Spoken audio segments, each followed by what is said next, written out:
Hello everyone, and peace of Christ to all of you. Please invite your friends.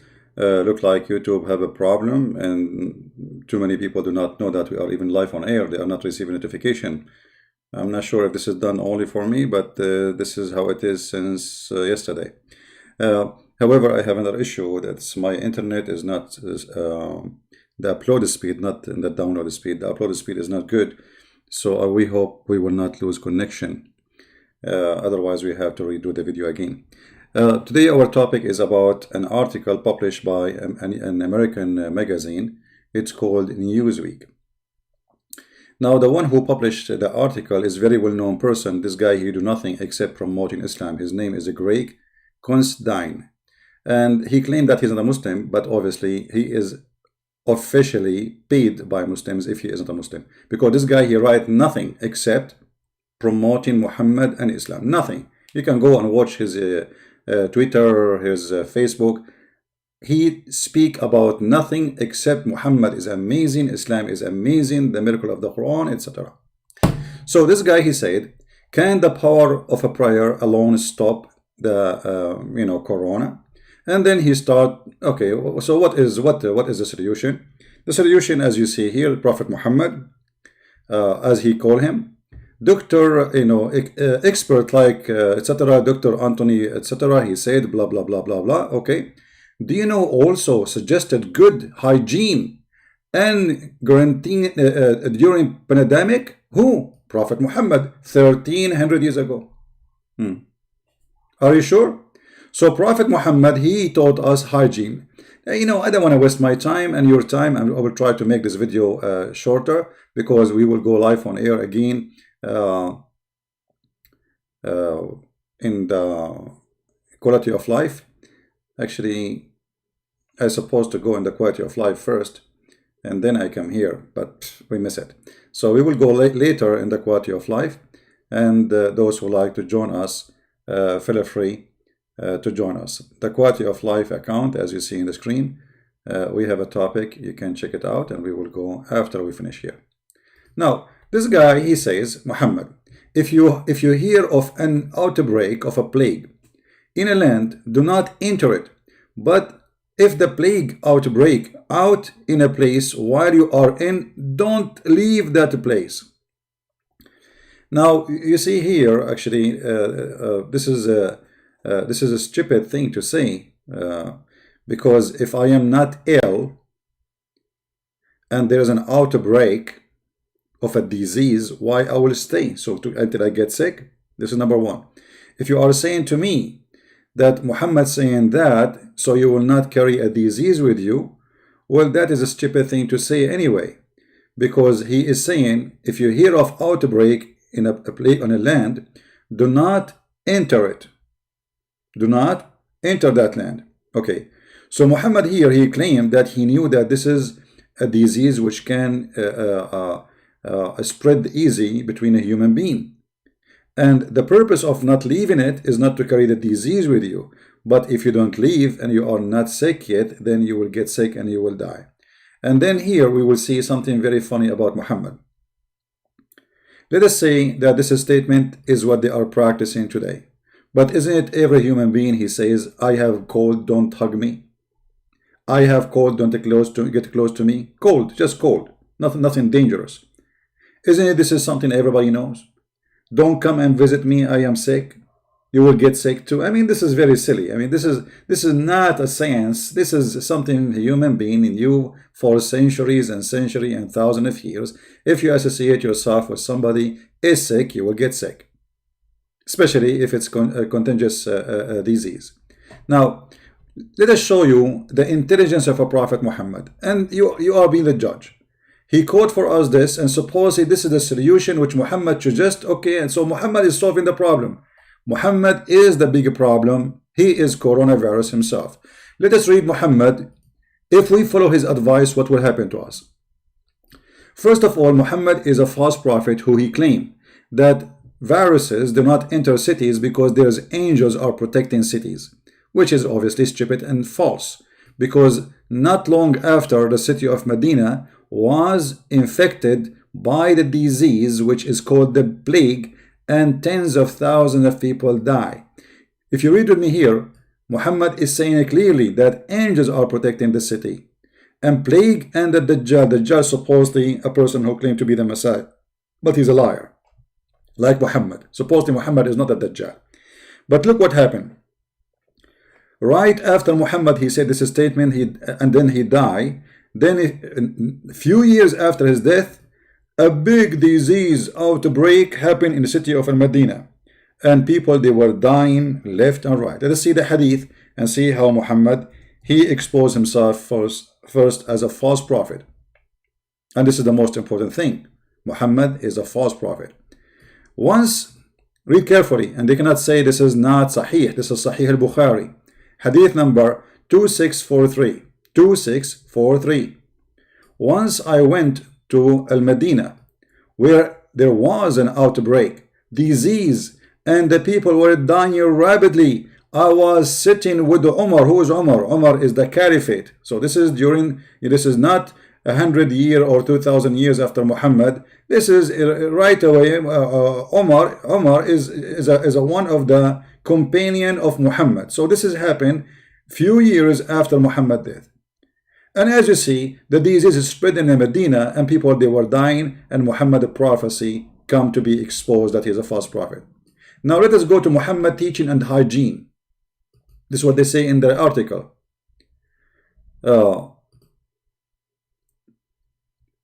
Let us say I am going to teach you now hygiene. When you eat, do not wipe your hands till you lick it or had it licked by someone else. I mean, this is alone kind of stop coronavirus. If you are a person in the restaurant, or you are going in the street and you have some food in your fingers, please give your finger to somebody else to lick it. And supposedly this is the hygiene of Muhammad. Let us continue.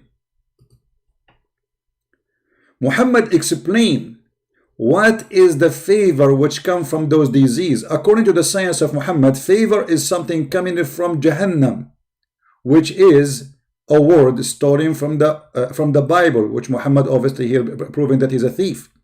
So it is the favor, it is a heat coming from Jahannam, from hell. I mean, obviously this is a very, Dr. Muhammad, he knew what he's talking about. It's very scientific and it's true. Actually, it's true. I mean, obviously fever is coming from the heat of hell. I mean, isn't it obvious? What's wrong with you? Right? So it is very true. Muhammad, he don't, sorry, I should not say Muhammad without saying Dr. Muhammad. I apologize. Not only Dr. Muhammad, scientist Muhammad. Okay, so now we found where the fever is coming from. All right. Let us continue with the hygiene of Muhammad, or the medicine of Muhammad. Here we go. Muhammad, he found a medicine for corona. This is the medicine Muhammad, he gave to anyone, to anything, any problem. Look at this. Use this black seed for indeed and contain a cure for every disease except Assam. What Assam? It is death. I mean, look how stupid he is. Every disease except death is death is disease. So Muhammad claimed that this seed, and let me show you the English version of this seed. Here we go. Here they are giving it to you. Abu Hurairah narrated that Allah Messenger said, in the black seed there is a healing for every disease except the death. And the black seed is Showens. I don't know if this is the correct translation. You can check it out. So now we do not need really to go and find a vaccine or anything for corona. Prophet Muhammad, he found one seed have the solution for any disease, anything. You see, any disease, every disease. Muhammad didn't say this is good for flu. He didn't say this is good for fever, maybe your ear remedy, your eye infected. No. Muhammad is saying clearly this is for every disease, no matter what. Don't give me the name. I don't care. The name of the disease is not important. This is fit for every disease. So why we don't call Trump immediately, who is desperately trying to find a solution for this disease in America, in Italy, in Iran, in Saudi Arabia, in Egypt, people dying left and right, and here we go, the medicine in front of us. Why nobody is calling the doctors, the scientists? Tell them that we have the medicine. Any disease. You have heart disease, this will help you. You have a blood illness, yeah, this will. Do you have liver problem? This will help you. And who is saying that? Dr. Muhammad himself. So there's no way. And remember, Muhammad, he don't say things from his own. According to Muslims, Allah taught him. Muhammad is illiterate. He do not know what he's talking about, supposedly, right? So where he got this knowledge from? Amazing knowledge, brother. He got it from Allah. And as you see, this is a very strong hadith. Muslims cannot say, oh, this is a rejected hadith.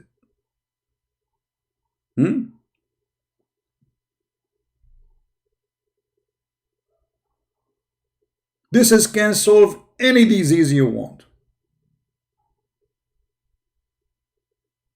So please don't worry about Corona. Prophet Muhammad, Dr. Muhammad, scientist Muhammad, he found a solution for it. And, and the funny, he was saying this and he himself is sick.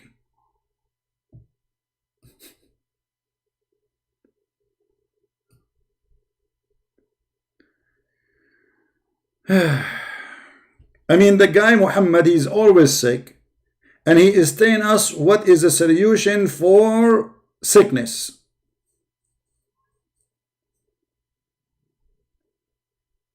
Let us continue with the intelligence of the Prophet.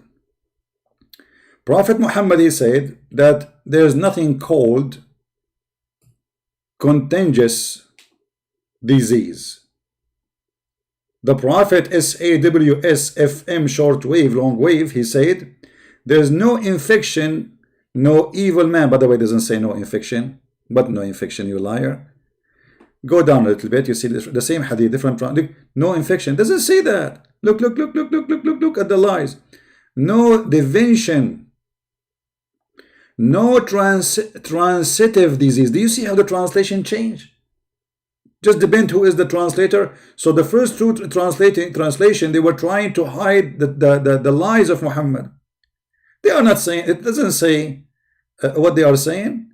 He is saying that there is no disease to transmit from a person to a person. This is a lie. It's not exist.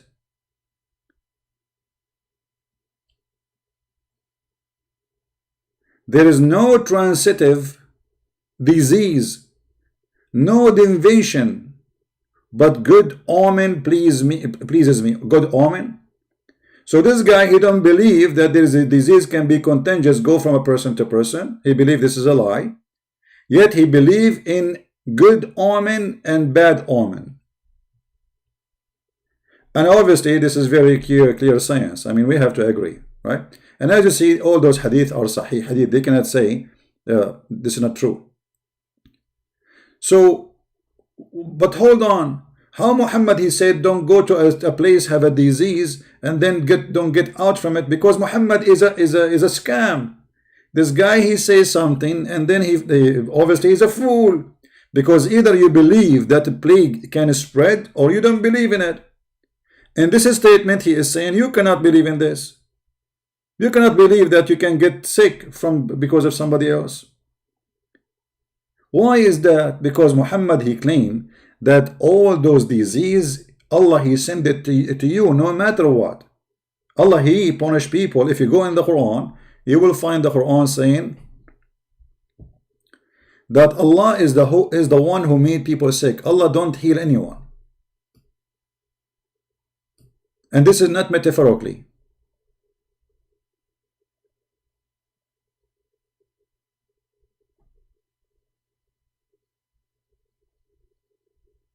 All those verses, a Muslim can say this is metaphorically, right? Well, let us say if it's metaphorically, because it says that Allah, he punished people by illness. He punished them. And the funny, Muhammad, he said that if you are a person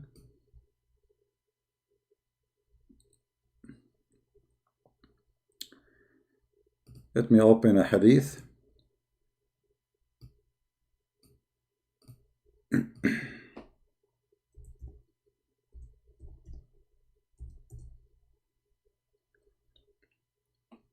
I don't know if I can find the hadith in here where it says that الطاعون is the needles of the genie, which means the plague is from the needle of the genie. The genie, they are the one who stink you with it.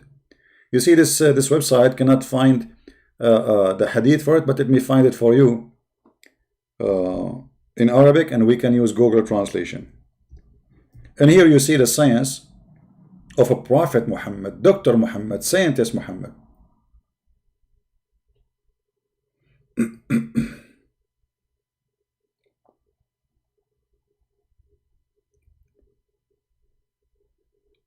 All right.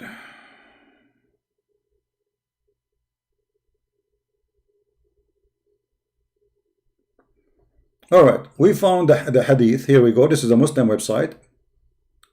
Islam, questions and answer. The question number is 310767. I'm going to use Google translation as usual because we do not have the English one. So let us do this. In the front of your eyes, I will do Google translation. How Muhammad explained the plague, how the plague happened. Translate. All right. The question is, does the Prophet of Allah says that the plague is from the stabbing of the genie?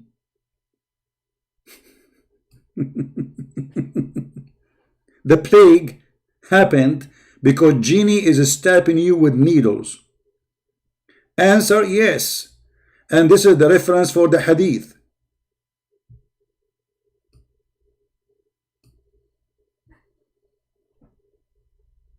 They asked Muhammad, what is at-ta'un, which means what is the plague? He said, it is the stabbing of the genie by their needles. قال وَخْزُ أَعْدَاءَكُمْ مِنَ الْجِنِّ. And if you die from it, you are a martyr. So why you are a martyr? Because the genie killed you. So now we understand where the plague is coming from. Because the genies, your enemy, they are the one who is stabbing you. You see, it says here, stab with a spear. So the genie, he have a spear in his hand, and you are walking down a street, and you have no idea, and then the genie, he put the needle in your ass, and then you got the plague. This is the explanation of Dr. Muhammad, and this is very, very scientific. I mean, who can refuse this? Can you? And as you see here, those are the reference of Muslims. This is not mine. Narrated by Ahmad, hadith number 19528. And this is your Muslim website, not my website. And here there is more reference and more hadith, more numbers, etc. So now, as long we found how plague happened, it is genie attacking us by their stab. This is why when you die from plague, you are a martyr. Makes sense. Let us see how we can stay with the I mean, amazing teaching of Prophet Muhammad. After Muhammad, he taught us that there's no such a thing. It's called a transitive disease, or a disease can spread like contagious by people. He refused to accept that. Then he come with something more nice.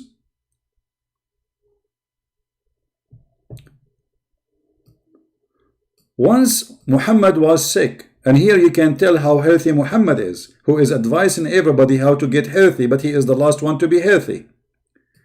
If you read with me this hadith is not a comedy, it is serious. Abu Bakr kissed the forehead of the Prophet when he was dead. Aisha, I mean, look at this hadith. Aisha said, we put medicine on one side of his mouth. Okay, hold on. The guy is dead and you are putting medicine in his mouth? The guy is not dead.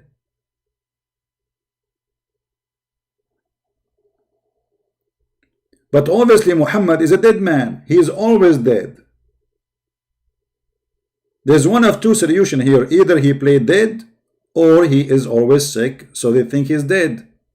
Aisha added, we put medicine in one side of his mouth, but he started waving us not to insert the medicine in his mouth. Dr. Muhammad, he don't want medicine. He don't want his own medicine, but this is the medicine you're asking them to give to everybody, but he do not want his own medicine. We said he disliked the medicine as patient usually does. But when he come to his sense, so Muhammad was losing his sense. He's a crazy man. You see how sick he is? He said, didn't I forbid you from putting medicine by force in the side of my mouth? We said, we thought it was just because a patient usually dislikes medicine. He said, none of those who are in the house but will be forced to take medicine in the side of their mouth. Like, what the heck? So Muhammad was sick. They are trying to help him. He is dying, and they put medicine in his mouth, and now he want to force them, or everybody in the house, that we are going to insert medicine in your mouth.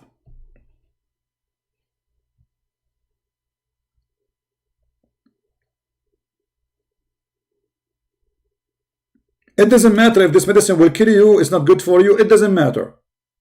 Right now, everybody in the house put medicine in their mouths, force them to take medicine. This is Dr. Muhammad advice. All right? And this is Sahih al-Bukhari, as you see. So Dr. Muhammad, he is doing the right thing. We continue. Muhammad is the best man who teach us about hygiene. Muhammad said, if one of you, a piece of his food fell in the ground, don't leave it for the devil. So what we do? Wipe it and eat it.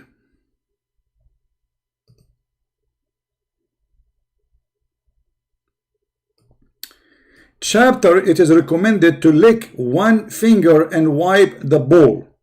Huh? What? Lick what? Okay. And eat a piece of food is a drop after removing any dirt from it. So if you are walking down the street right now in Germany and you are biting your sandwich, a piece of your sandwich fell down. What do you do? What do you do, brother? You grab this piece of sandwich from the ground, you wipe it, and then you eat it, and then lick your fingers. And this is supposedly the hygiene of a Prophet Muhammad who is going to stop Corona.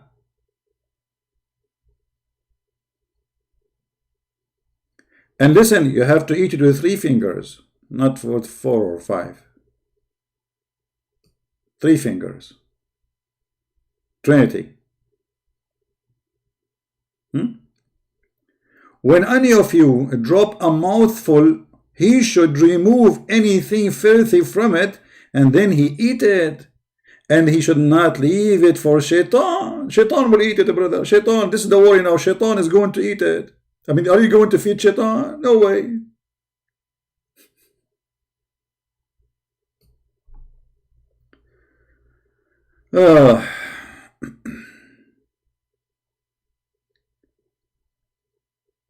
Prophet Muhammad is the best one who can help you with hygiene and can make you fight Corona. As an example,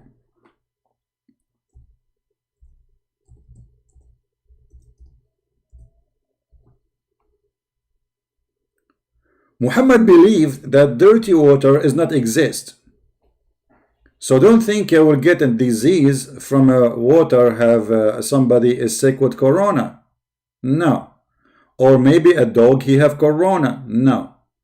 Dead dog, he have Corona. No.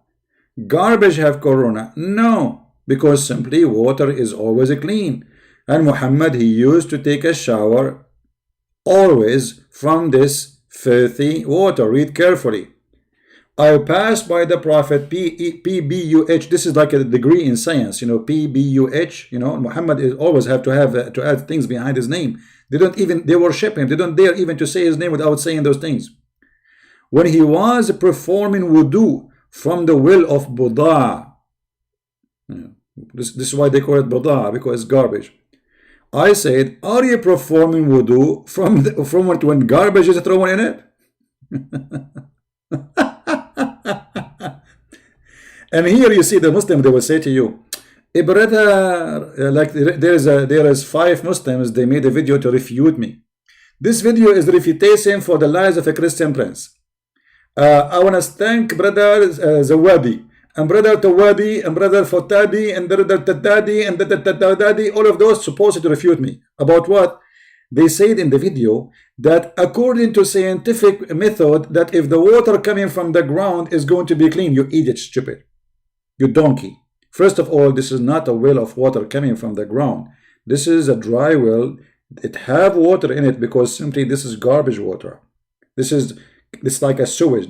The houses, they don't have sewage, so all the water go to this little tiny hole in the ground, and this is dirty water. Obviously, this is why people are throwing garbage in it. Remember, we are in the desert, and people, they will not throw garbage in a priceless water unless it's the water already is gone, is bad, is used.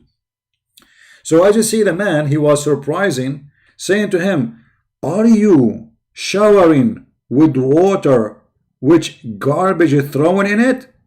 Muhammad, he come with Corona science, and he said, brother, water is not made impure by anything.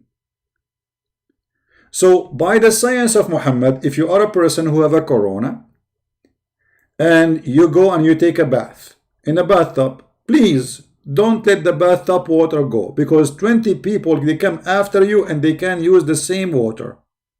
Even if it does not only have your corona garbage, not only garbage, even the hadith says dead dogs and women blood from period, and the water stink. Do you see it? The people asked Prophet Muhammad, can we perform ablution of the well of Badaa, which is well into which menstrual clothed dead dogs and stinking things are thrown in it? He replied, water is pure, not defiled by anything. Now for sure, Prophet Muhammad, if he exists right now, or actually if we follow his footstep, for sure we will be saved from Corona. There's no way Corona can affect us. So when this idiot, he lied about Muhammad, that he advised us to stop Corona, if we follow the steps of Muhammad, we will be all dead, as he died.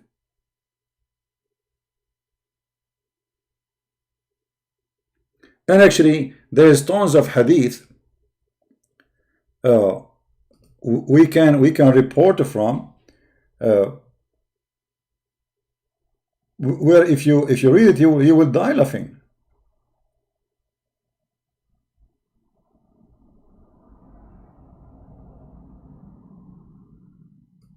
Let me see if I can find this one.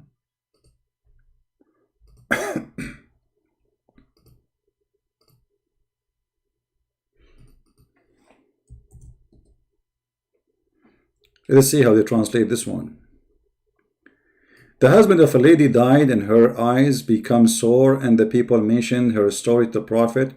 He asked him whether if it's permissible for her to use kuhl, as her eyes were exposed to danger. He said previously, when one eye is braved by a husband, she would stay in her dirty clothes, in bed, and unhealthy house for 1 year.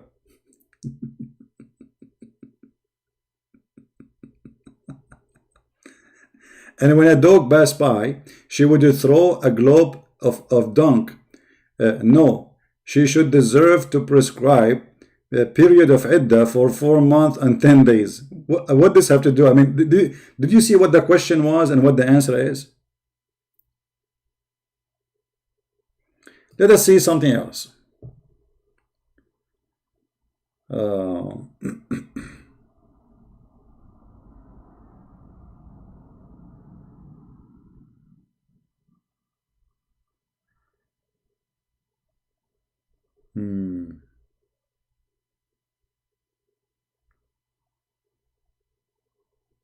I'm just trying to remember.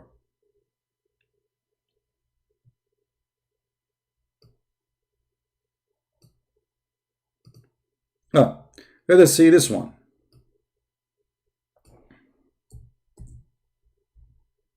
No, we cannot find it.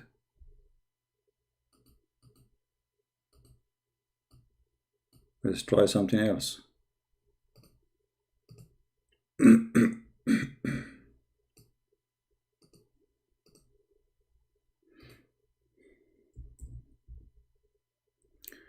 During the Prophet fatal illness, he used to recite a Quran, and then he blow his breath over his body.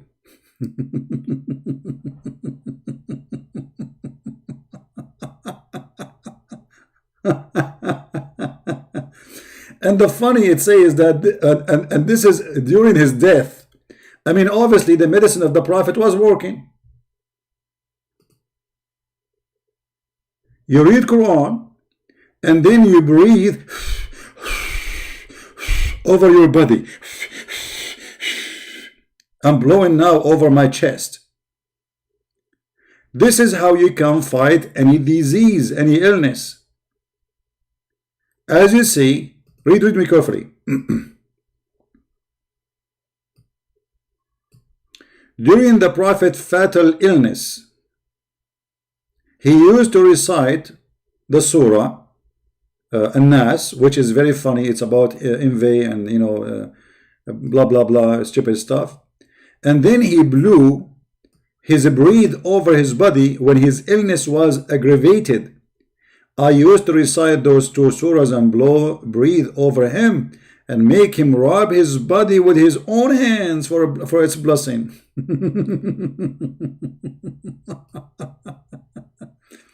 And then they ask Al-Zuhri. He used to blow on his hand and his back. How he do it? How he do that? He said he used to blow on his hands and then he passed them over his face. And now we knew how we can fight Corona. I mean, who don't agree with us? You must be crazy if you don't believe in that. It's obvious.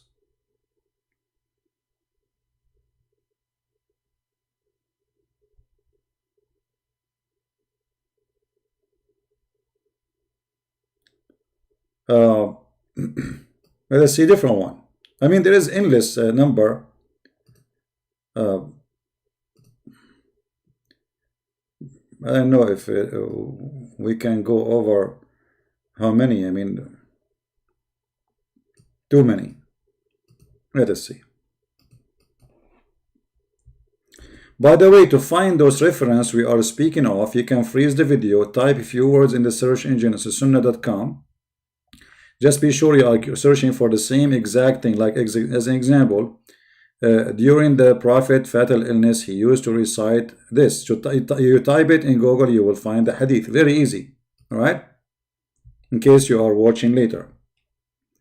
Look at this hadith. I don't know what to say about this one. Some of the companions of the Prophet came across a tribe amongst the tribe of the Arab. And that tribe did not entertain them. While they were in that state, the chief of the tribe was bitten by a snake. He was bitten by what? By a snake. Or stung by a scorpion, they are not sure. They said to the companion of the Prophet, have you got any medicine with you or anybody who can treat with ruqyah? In case you do not know what ruqyah is one of the fictions that you start saying like blah blah blah shish kebab hummus halal blah blah blah, and supposedly that will make it work, because remember, this guy, he is not a Muslim to read Quran. The guy is not a Muslim, right?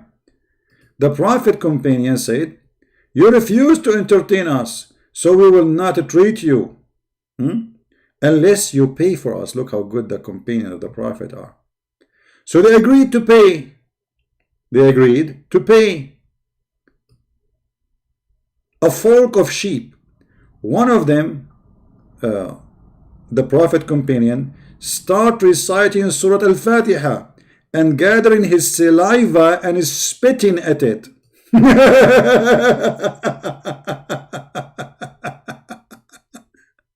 and the patient get cured. Guys, have you ever heard of a story like this? When the disciple, they heal somebody is sick, you have to pay us, okay? If you don't pay us, we will not help you. And then how we heal you? We read Al-Fatiha and then we spit and we put it in your, and supposedly the guy got healed. The patient got cured and his people presented the sheep to them. But they said, we will not take it unless we ask the Prophet whether it's lawful. Now, look how decent they are, you know. How do you know? And then when we asked him, he smiled. Muhammad, he smiled. He said to them, how do you know that Surah Al-Fatiha is a ruqya, which means you can read it to heal somebody? Take it, folk of a sheep, and sign a share for me.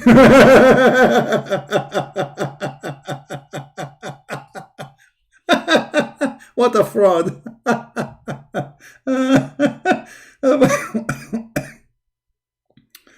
All right. The funny is that Muhammad himself, he died by poison. So if reading Al-Fatiha will help you from poison, well, why Muhammad did not read Al-Fatiha? As you see, Muhammad himself in his death, he was reading Quran and blowing from his breathing in himself. If we go in the hadith, we will find Muhammad saying it clearly that he died because of a poison he ate, which cut his artery. So if such a thing can heal anyone, Muhammad, he will heal himself first from poison.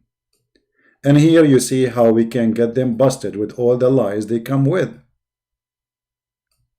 The man himself, he could not heal himself and he died because of a poison.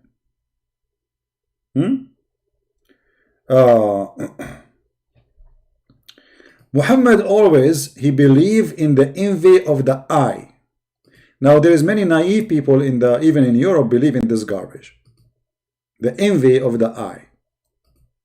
And this is coming from pagan belief long before Islam. Look what Muhammad, he said.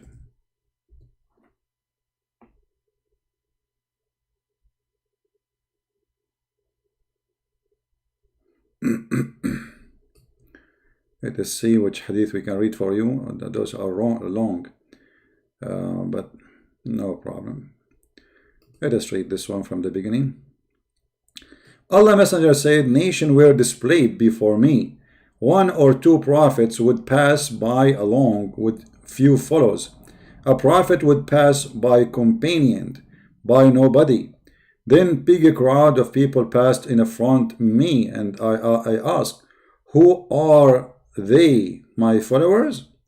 It was said, no. It was Moses and his followers. He said, look at the horizon.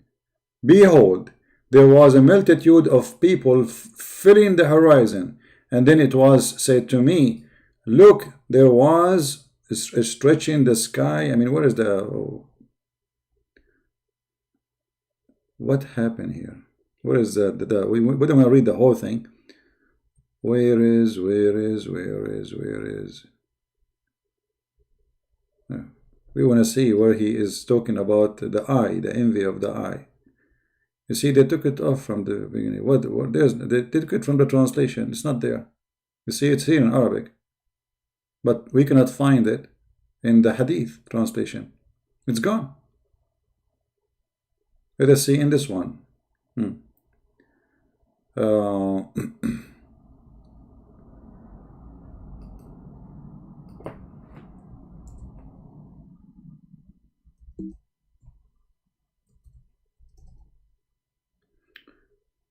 Here we go.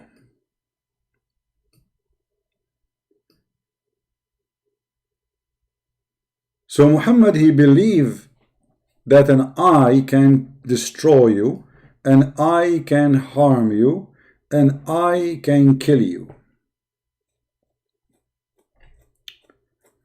And actually, this is even in the Quran. You see, if you go in the Quran, you will see the following. Because Muslims, they might say, oh, the hadith not clear about that.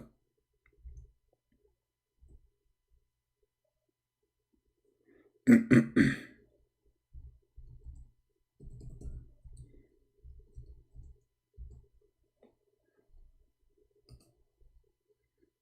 you see it?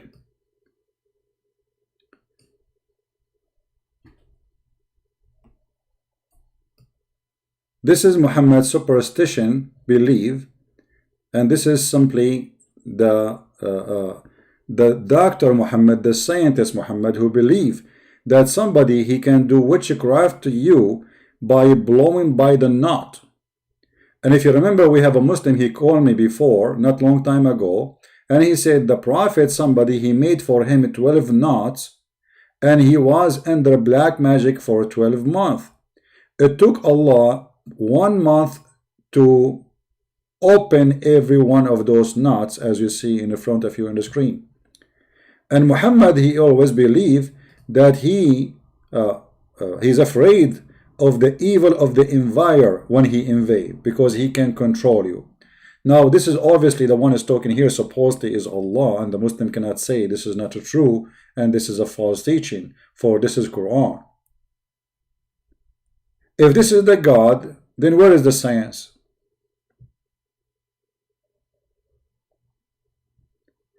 And the funny, the Muslims, they say that Muhammad himself, he was under witchcraft and he was imagining himself having sex, but in fact he was not, which means whatever happened to him, for sure it's not witchcraft, but it is Muhammad mentally ill.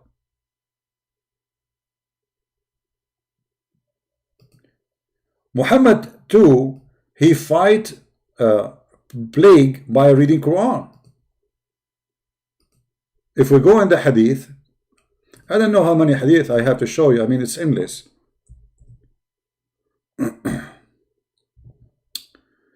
Let us see.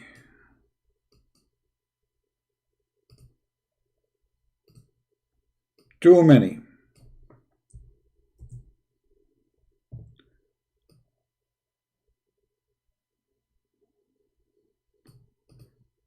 So if you are a Muslim who live in the Middle East and you have Corona, let us teach you, my friend, how to fight Corona easy and simple, granted or guarantee by Prophet Muhammad himself, the prophet of false prophecies. I ask Aisha,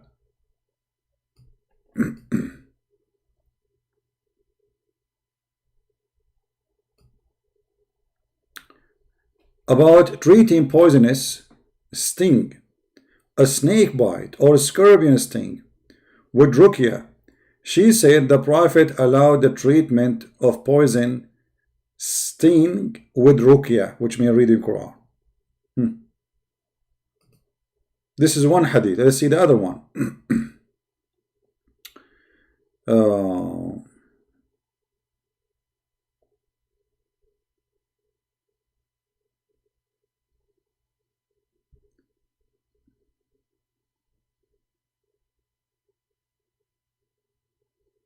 Actually, the translation is really not accurate,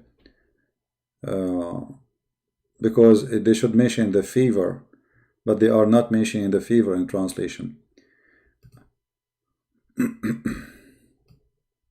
Oh, we should not mention this one because they will say to you it's da'if chain, brother, da'if chain, this one. But no, we can show it to you from strong one. Here we go, Sahih Muslim. You see it? Here, this one, this another one. The Prophet permitted ruqya for the scorpion sting, the evil eye, and النملة. والنملة, sorry, والنملة. Or the ant.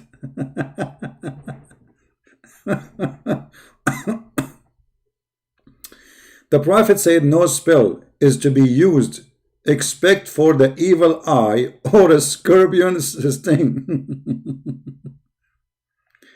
Oh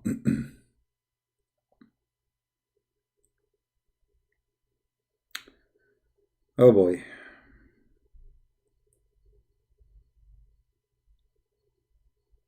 All of this, look at this. This is all the wisdom of a Prophet Muhammad. Obviously, it's endless. I mean, who can beat Dr. Muhammad with his knowledge?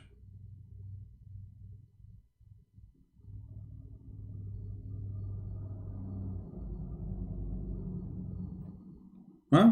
Nobody. Uh,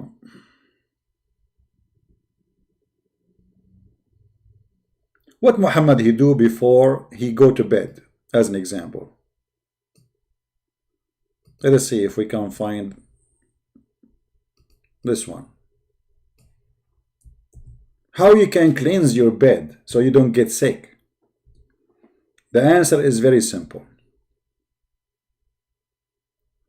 Whenever the Prophet he went to bed every night, he used to cup his hands together and blow over it after reciting Surah Al-Ikhlas and Surah Al-Falaq and Surah Al-Nas. All of those are superstition verses about envy and witchcraft and etc. And then he rubbed his hand over whatever part of his body he was able to rub, starting with his head, face, and front of his body, and he used to do that 3 times. If you do it, you see, here we go, the Trinity again.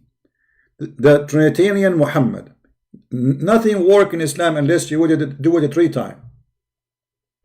So Muhammad, in order to fight illness and disease before he go to bed, he recite those 3 chapters, which is very small, very tiny, and very funny and very stupid, about superstition, witchcraft, envy, somebody blow the knot for you. And how he do it? He rub his hands. First he put his hand in the front of his face, and then he blow in his hands, and then he rub his body, all his body, with his hands. And supposedly that will protect Muhammad from envy or from witchcraft. But if you remember, all of this practice Muhammad he do was stupid, because Muhammad he was infected, according to Muslims, by black magic, and he was not saved by what he do. So obviously, if this is true, that really there is a black magic, then all the action of Muhammad did not work.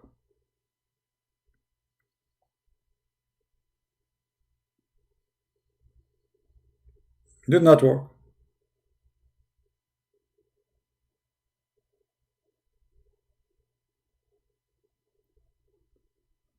Do we have any Muslim don't agree?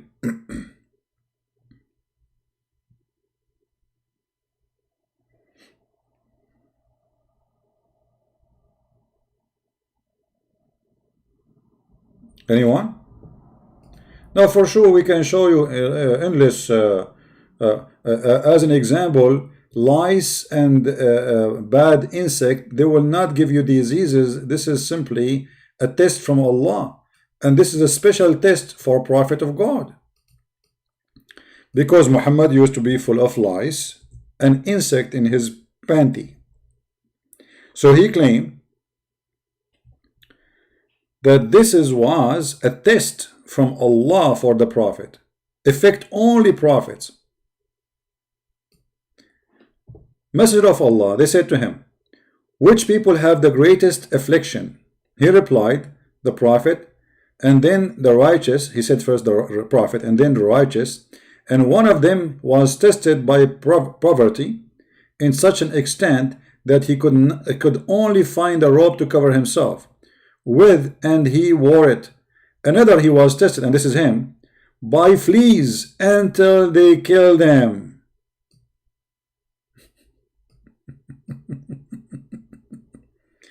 So the reason to have a fleas is not because you are dirty, you are not washing yourself, washing your clothes, washing your body, no. But because Allah, he sent the fleas as a test to you. And this is obviously true. Right? Do we have any Muslim want to say anything?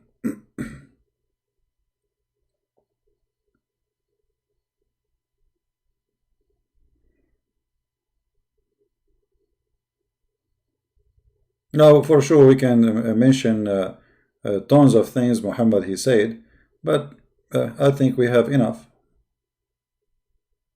Right? Any Muslim have a comment?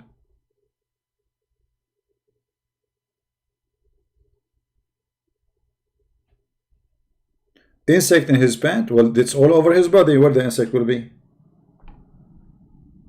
Are you going to say to me it doesn't say that, CP?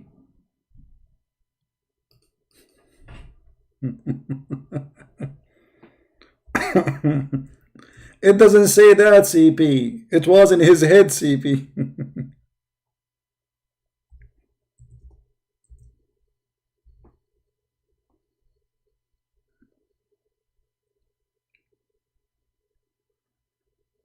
Here we go. This is a hadith about a woman. Her name is Haram, which is a very funny name.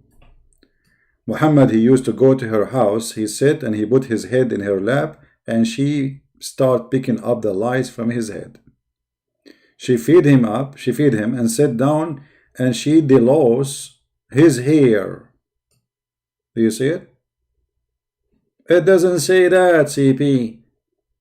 The lice is in his head, not his panty.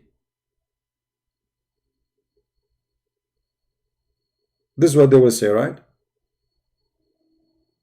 No, the lice, they go all over your body. Wherever there is hair, they will go. Wherever they can hide, they can go. Any Muslim have a comment?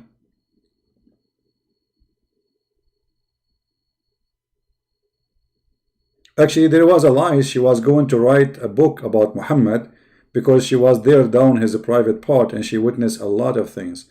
So, like she, as I know, she told me the lies. She will call it the memory of a lice in the prophet panty.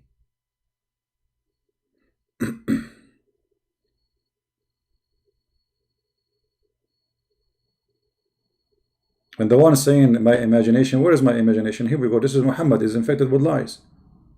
And he is claiming that the prophets are tested by lies. So what imagination you are talking about? Where is the imagination?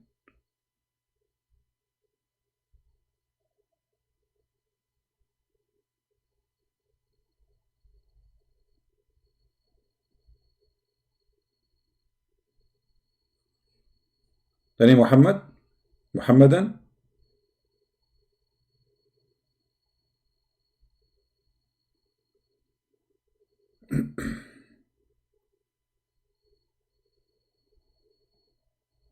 Anyone?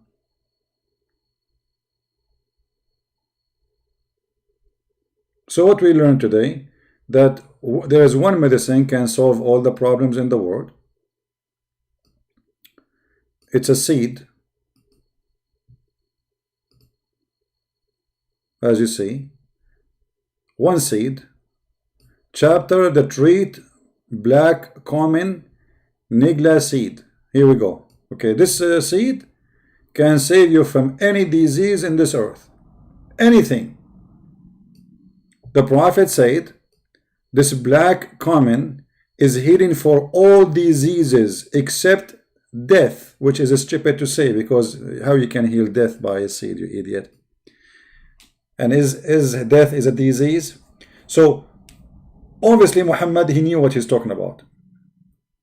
And if scientists today, they are not using this seed to stop corona and all diseases in the world. You see, you do not need to have anything in your house, any medicine, aspirin, antibiotic, Advil, all those stupid diseases made by the kuffar. Don't use them. You need only one seed to be in your house, because this seed is fit for all kind of illness.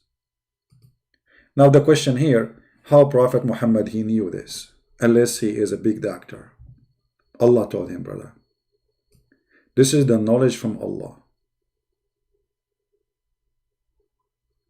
Allah, he knew everything. Allah is the one who made this seed.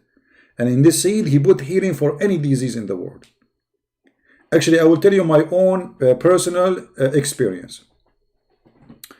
I used to have few diseases, which is heart problem, liver problem, kidney problem, hearing problem,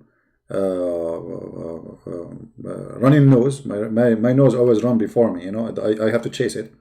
I use walking problem, sleeping problem, snoring problem, going to the bathroom problem, teeth problem, my tongue go to the right sometime, go to the left problem, I have all kind of problem. I cannot even count for you, you know. And then, brother, I did read this hadith. And then I got this seed. I just got only one of them. Just one seed. Brother, after I ate it, not even 2 seconds. I forgot the AIDS, you know, AIDS. There is AIDS too. I did not count this one. AIDS and what else? Actually, AIDS is the one which is the easiest between them. But anyway, after that, brother, all diseases are gone. All of them. It's just one seed. I mean, what do you want more? Let us be honest here. Muhammad been taught this by Allah. If you remember, once a man, he came to Muhammad and he said to him, I will ask you 3 questions which nobody knows except the Prophet of God. I mean, the question alone is stupid. Because you just told him, nobody knows the answer except Prophet of God, and you know the answer, the one who's asking the question. So you must be a Prophet of God too. But anyway, this is not important now. The guy, he said to him, Abdullah ibn Salam heard the news of the arrival of Allah Messenger to Medina, and he was on from those who collected around. Okay, and then he said to him, a prophet, I will ask you about 3 things which nobody knows. You know the song? There's a singer. His name is a Christian Prince. He sing it always. His name, like, nobody knows, nobody knows, nobody knows, nobody, nobody. Nobody knows, nobody knows, nobody knows, nobody. Nobody knows, nobody knows, nobody knows, nobody, unless he's a prophet. This is where the song is coming from, just to let you know. So, unless he is a prophet, so this is the quiz of a prophethood. If somebody is a prophet, you ask him these questions. If you have no answer for them, the correct answer is he's a false prophet.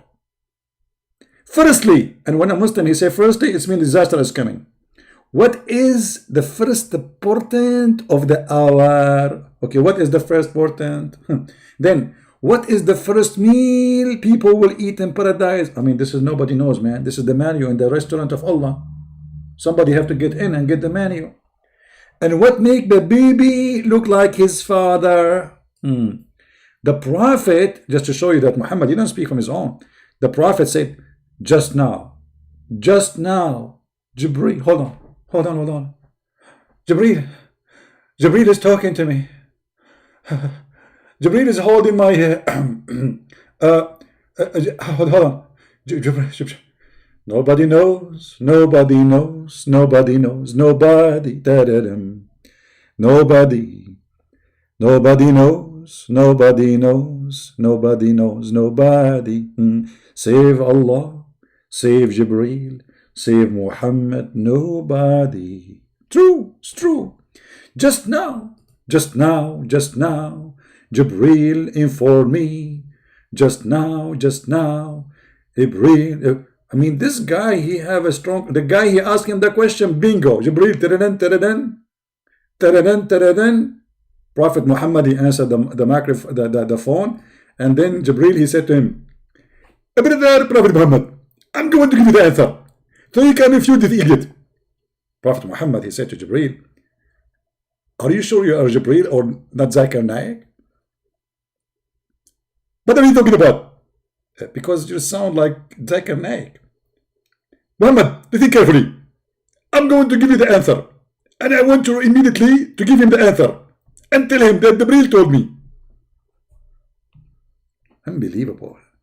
And then Abdullah, he said to him, Jibreel told you? Like what the heck? Like what? The guy like, what the heck? Jibreel told you? Are you sure? Jibreel himself? Are you serious? The Prophet, he said, yes. Abdullah, he said, he is among the angel of the enemy of the Jews. Now the Jews, they hate Jibreel. Why? Where we can find this? On that, the Prophet, he recited the verse. Here we go. The guy, he said that. Muhammad, he made a verse about it. And whoever the enemy of Jibreel, let him die in his furry. Furry? May Allah furry you. Okay, then Muhammad, he get the answer now. Forget about that, Muhammad, he give the answer of Jibreel. As for the first portent of hour, it will be fire that will be collected people from east and west. Okay, we can let this one go because there's no way to prove it true or not. And as for the first meal of people of paradise, it will be the coated loop of the fish liver. Anyone knows why? Why he says this? Because the Arab, they believe that this part, if you eat it from the whale, this is whale, by the way, not fish. The translation is false. You will have a very strong, like sexual. It's like a Viagra. So Allah, right away when you go to heaven, He will give you this part of the whale to eat it. So you get ready. The women are waiting. And as of the man, now he was telling you the third question: how the baby look like his father or his mother, which means boy or a girl. Muhammad, he come with the answer. It will be, okay, then he says, and as for the child, and if the man discharge proceed that of the women, then the child resembled the father, and the women, if the women discharge proceed the man, then the child resembled the mother. This is science. And remember, Jibreel just told me. Jibreel just told me.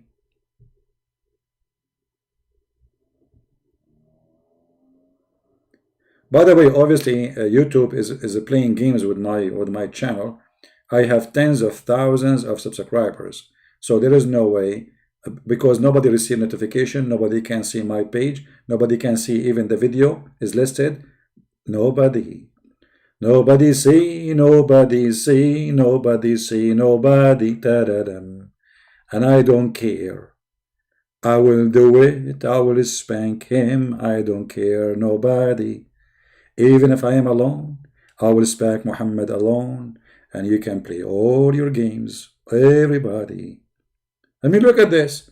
Nobody get notification. Nobody can see the video listed. I mean, why this is happening to my channel? Because, brother, there is Muslims working in YouTube, brother. And they are targeting my channel, brother. But, brother, don't worry, brother. I will eat those seeds and I will proceed. Thank you.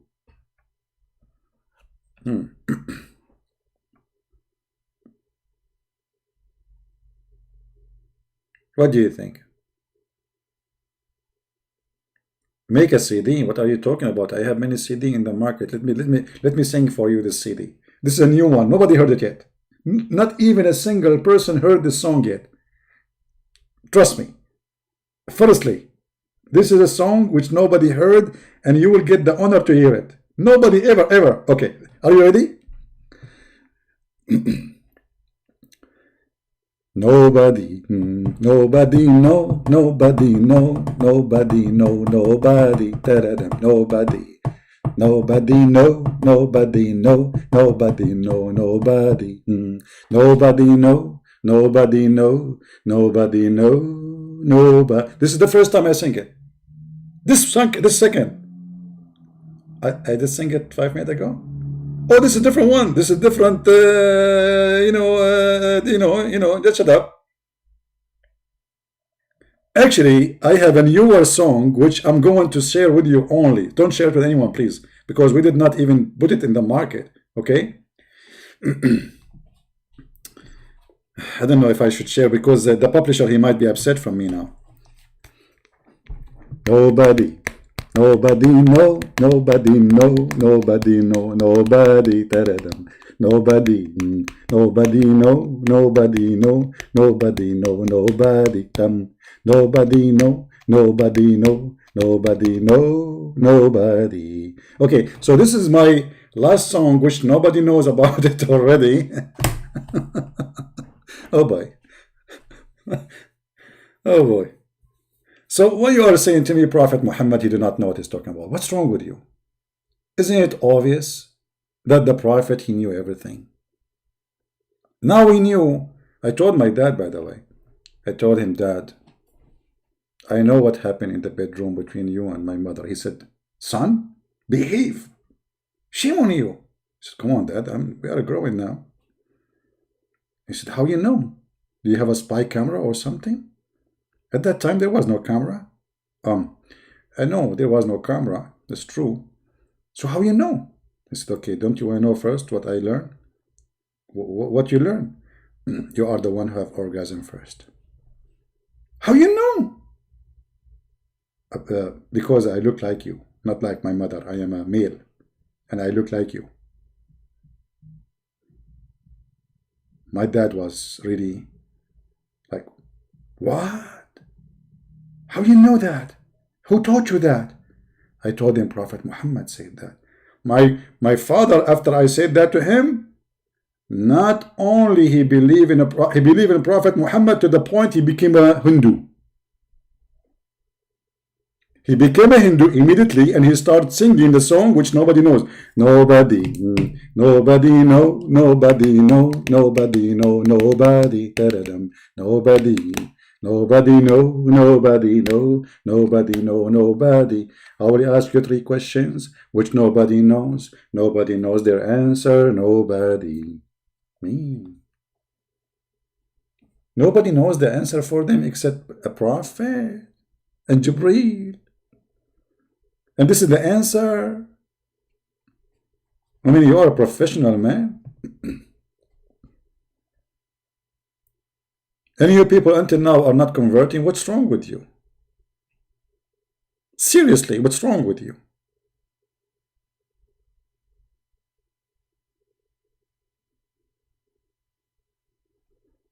Your song, my song will be in your head?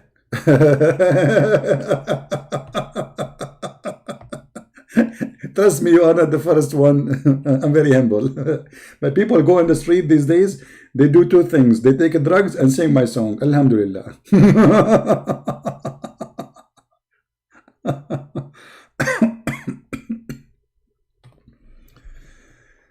Oh. Reduce your quantity, CP? How I can reduce that? What does that mean? Hello?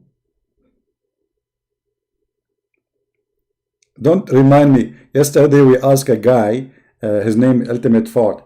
We said to him, there is elephants in Yemen. He said, yes, stupid CP, in the zoo.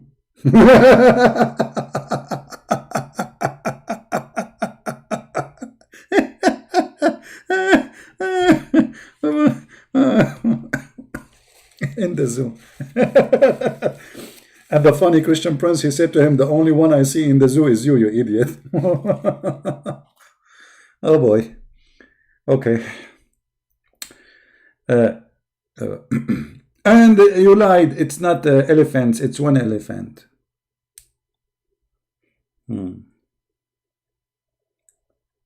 I ask all stars to debate me. They will debate me, but I have a condition. Before they debate me, they will sing the song. We have to sing the anthem of the debate. Nobody know, nobody know, nobody know, nobody. If they say it's not Islamic, I will show them. Here we go. It says here, read carefully. Read carefully. I will ask you about 3 things, which nobody knows, nobody knows, nobody knows, nobody. Do you see the words? Me and Prophet Muhammad, we have a partnership in this song. I did not make it my own. I cannot claim this honor. Like, hello?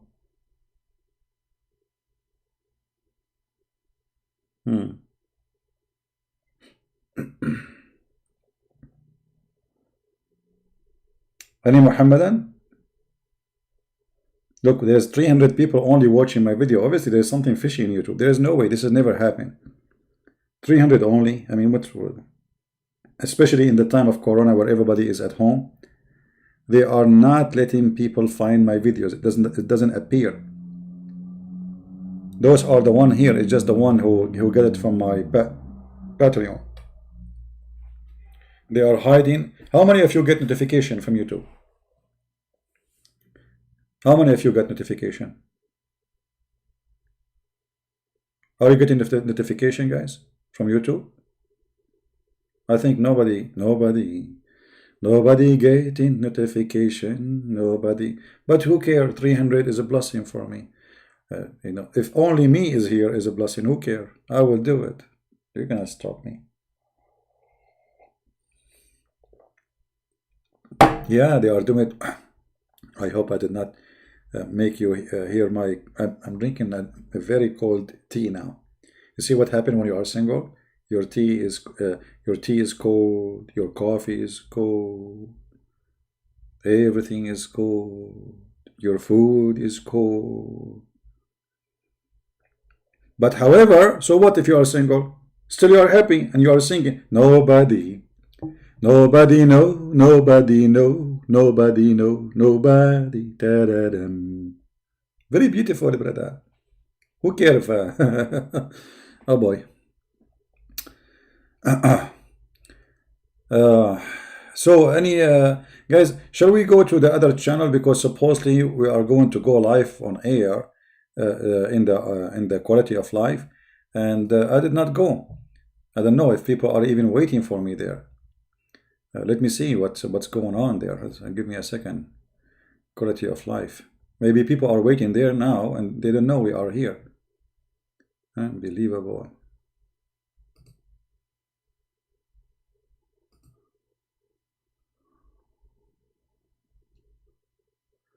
Yeah, there are 7 people waiting there.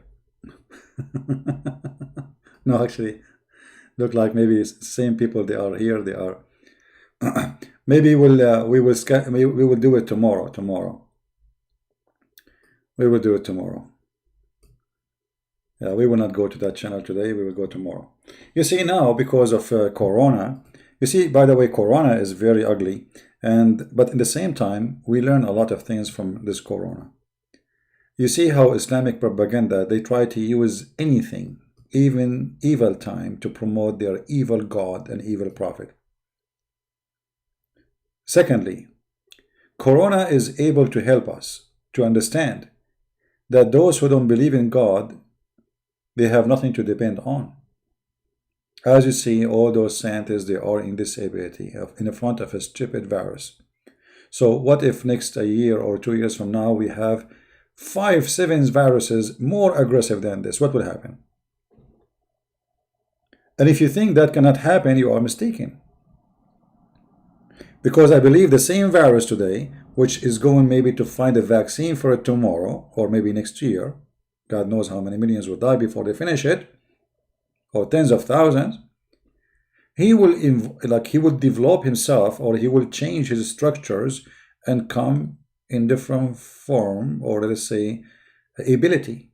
The same virus, because this Corona is not only one virus, it's many viruses, the same family, they are family, so you destroy one, he come back in different way, and each time you fight him, he come back more aggressive. So what we learn from this virus, that a human being is a foolish creature. He thinks that he's God, because they told him there is something that's called science can solve your problem. And then we find that the science they are talking about is scientifically wrong. Literally. Actually, many people who die in this virus because doctors, they were giving them the wrong medicine. They start giving them antibiotic and etc. And then they notice that those people, they are dying from that. So doctors were killing people by practicing their science.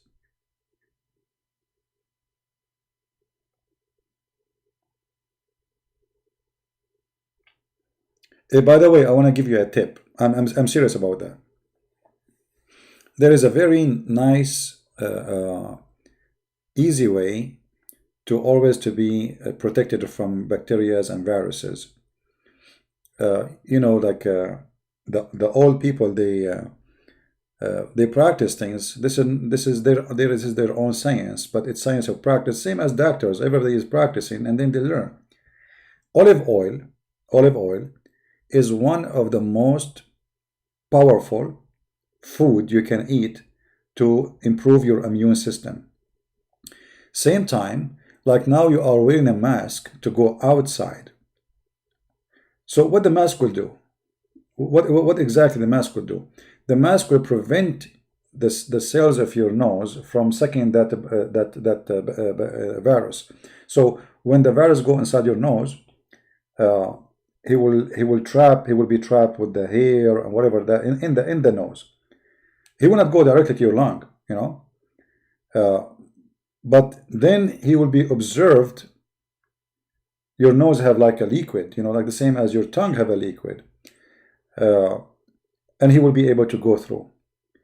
You can put some oil, olive oil, in a piece of cotton, the same one you use for your ears, paint it with olive oil, and paint inside your nose before you get out. That will create a mask, will create a virus. They don't like this kind of, they cannot survive this oil actually. So you can paint inside your nose with the olive oil, and that will create a natural mask which is not going to bother you when you are outside. All right, and you don't have to accept what I'm saying. You can go and search it, see if this is true or not.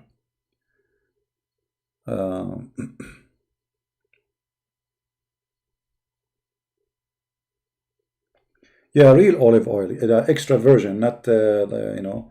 This is what I was saying. When we say olive oil, we mean olive oil, nothing else. When we say olive oil, it have to be pure olive oil. Yeah, actually, you know, I told you I have my arm is hurting me. At first, I thought because I lifted something very heavy, because sometimes I carry really heavy duty stuff. But it turned to be, look like it is because I'm sitting in the computer for long and my arm in a certain position. So my muscles are inflamed. And I spoke to my mom and she said, what is the best medicine for this case? Do you remember? I said, no, I don't remember. She said, olive oil. So my arm was really hurting me so bad. Extremely bad. I mean, to the point, I feel like if it's ripping me, like the muscles is ripping off. So I added olive oil. I start adding more olive oil to my food. And in less than 24 hours, the pain is gone. And my hand is way better than before. So olive oil is mentioned in the Bible. It's natural, does not have side effect like the stupid medicine they give us, those doctors. They give you a medicine and then you will find that the medicine have 1,000 sound like side effect beside the solution. No, you don't heat it. You just add it with your food. Actually, it's better if you eat the olive oil fresh. The more fresh it is, the better. Like salad, etc., you know. But you can add it to your rice as an example. If you are not having salad, let us say today I don't have salad. Actually, for me, I always add olive oil to my rice. Olive oil will keep you healthy, strong, you know, and will give you a good immune system. Like I don't really get sick. Usually, I don't really. I mean, I don't know when last time I got sick. I forgot. But obviously, garlic. And by the way, what Muhammad said about garlic, I forgot. Hold on, I did not mention this. Muhammad, he hate garlic. Garlic. And obviously, this is scientifically accurate, brother. It was said, Anas, what did you hear the Prophet saying about garlic? He said, whoever has eaten garlic, he should not approach our mosque. Why? Because angels, brother, angels, they run away from garlic.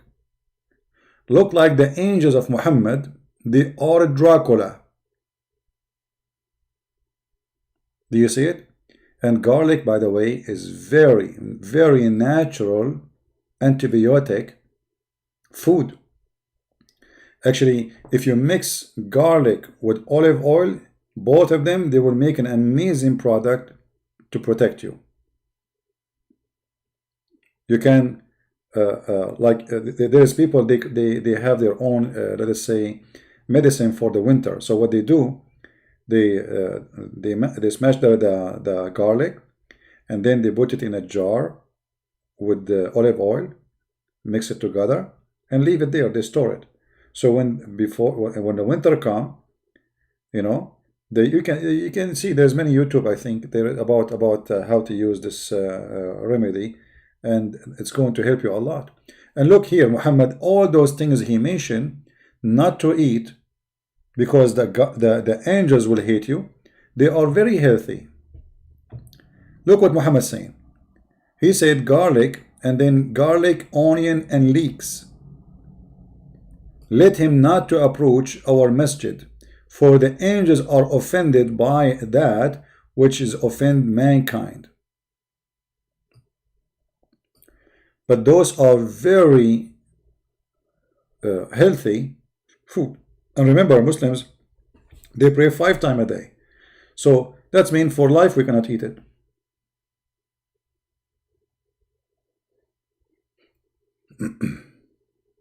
For a lifetime. Garlic is very important actually. If you can eat every day 1 or 2 pieces of garlic, it's good for cholesterol, good for your heart, good for your immune system. It's antibiotic. It's very good, you know.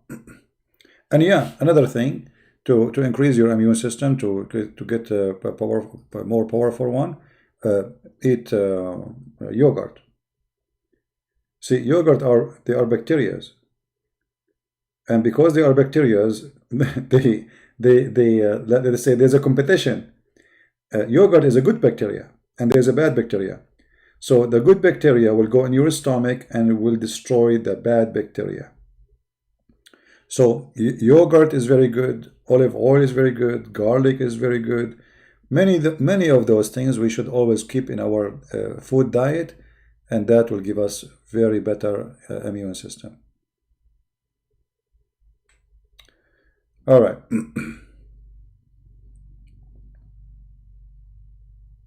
Well, there's many for sure. There's many more. I mean, there's many vegetation. They are very good, etc. But we are mentioning those which is in, every hand can reach into them. I mean, you do not need because you see in some countries there's not everything is available, right? So olive oil usually exists everywhere. Garlic exists everywhere. It's not something even expensive. Like I can say, okay, coconut is good, right? But not everybody can afford to buy coconut because in some places it's very expensive. Some places it's very cheap, like in the Philippines. In the Philippines, if you go in the province, you will find the coconut in the tree, in the street. Nobody even pick them up. Can you cook the garlic? Garlic is better if you eat it fresh, but you can cook it, why not? But you will lose some of the benefit when you cook it. Anything you cook from vegetables, you lose some benefit. Anything. But but you should always, especially now, cook very well meat. You know, you have to cook it very well to be sure that there is no bad things inside.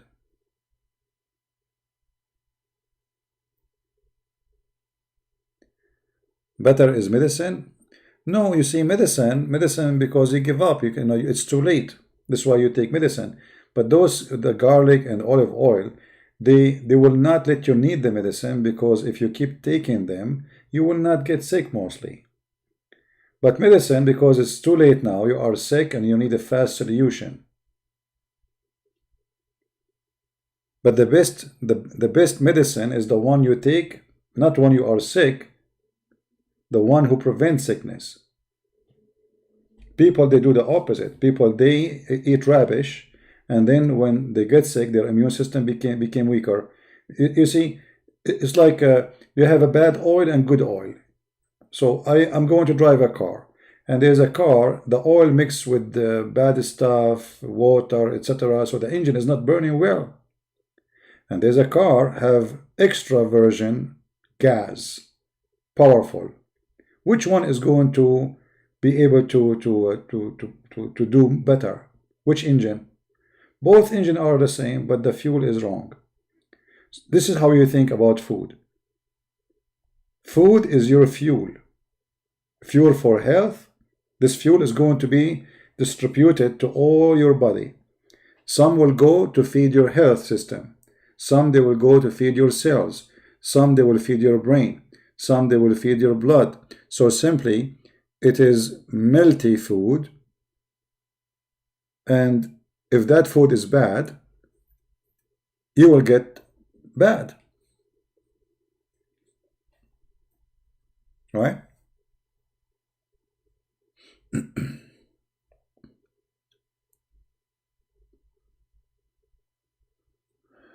Milk is so cheap in USA. Depend on the location, actually. In like the location I am in right now, it's not really cheap compared to the other location where I live. It's almost 3 times more than that location. Yeah, but still is cheap compared to other places. Yeah. And by the way, I make my own yogurt. Maybe one day I will show you how I make my yogurt. All right, which is very simple, by the way. I mean, you can do it yourself. It's very simple. You bring whole milk, which means not the milk which is taken the fat from it, a milk which is not touched by any processing, and then you boil it.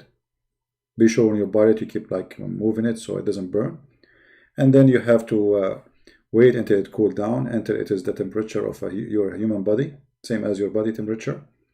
And then you bring some little garlic, you mix it very well with it, cover the pot, keep it in a warm place, wrap it with some, if you live in Indonesia, you do not need to wrap it with anything, it's warm there anyway.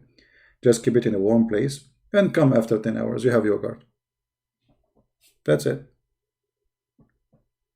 As simple as that. I never buy yogurt, actually.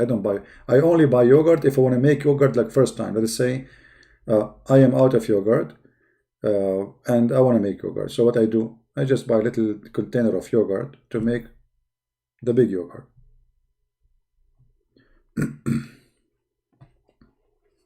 Otherwise, I don't buy really yogurt. I make it my own. And it tastes way better than the one they make it in the store, because in the store, they add things to the yogurt to make it more solid. It's not really pure yogurt. You see, all the yogurt you see in the store is not really pure yogurt. They add things to the milk to make it more solid. Right?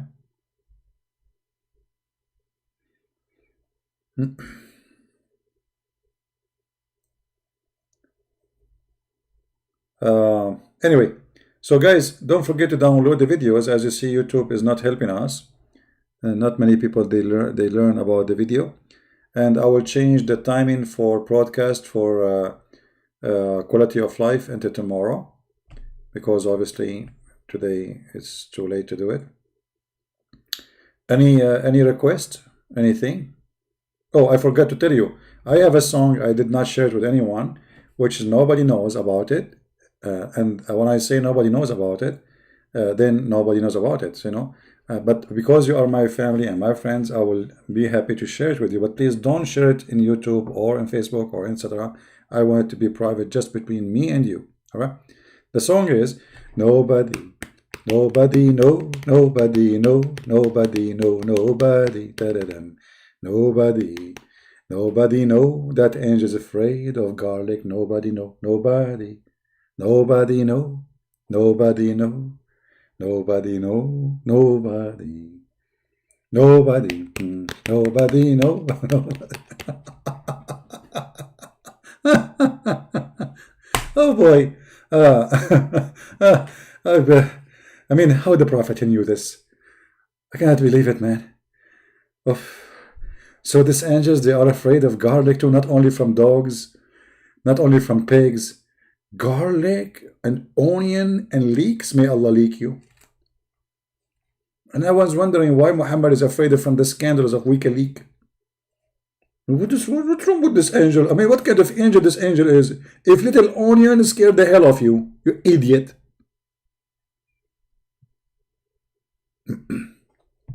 If we call Zakanak and we ask him about this, what he will say? Christian Prince, first of all, you are a big fat liar. It's one elephant, not many elephants. Zakanak, we are not talking about the elephant now. I don't care. It's one elephant. Okay, it's one elephant. Still, how elephant can live in the desert and there's no water? I don't care. It's one elephant.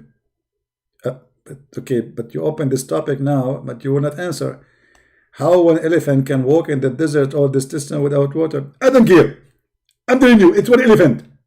Okay, I got it. Zakir Naik, is it true that the name of the elephant is Mahmoud? Exactly. How the name of the elephant is the same as the name of your prophet? I don't know. But don't you think this is weird that your prophet had the same name of the elephant? Why? Do you think this elephant was a prophet too? Good Prince, I don't know it, and I answer you, and you're a liar. Okay, what about the angels? They are upset and they are in fear of garlic. They get offended. How you offend the angels by garlic? First of all, imagine yourself you are eating garlic or onion or leek, and then you go to the mosque. The person next to you, he will be disgusted. But I don't care about the next person now. Here it says the angels. Exactly. You are ignorant. Because when you are in the mosque, the person next to you is an angel. The person next to me in the mosque is an angel? Really? That's so good to be true. So I am in the mosque now, and there is next to me an angel, and I ate garlic. So what will happen to him? First of all, he will get dizzy. He will get what? Dizzy. The angel will get dizzy? Like, what does that mean? Like, there's birds that will go around his head?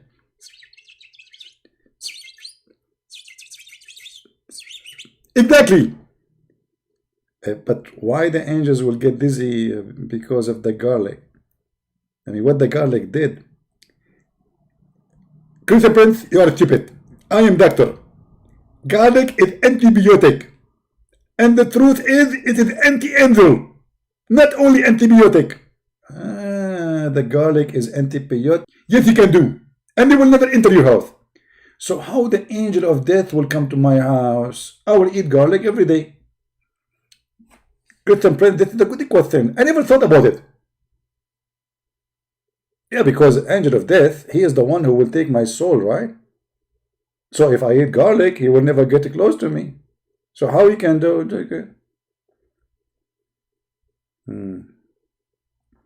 And this is why I'm going to share with you a song which nobody knows. It's called Nobody. Nobody know, nobody know, nobody know, nobody. Nobody. Nobody know, nobody know. Nobody know, nobody. Nobody knows this information. Nobody knows this information. Nobody knows this information. Nobody. You can find our CD in garlic.www.garliconionleaks.com. Angels get screwed. I mean, what kind of angels they are offended by a garlic? Did you watch Dracula movie, brother?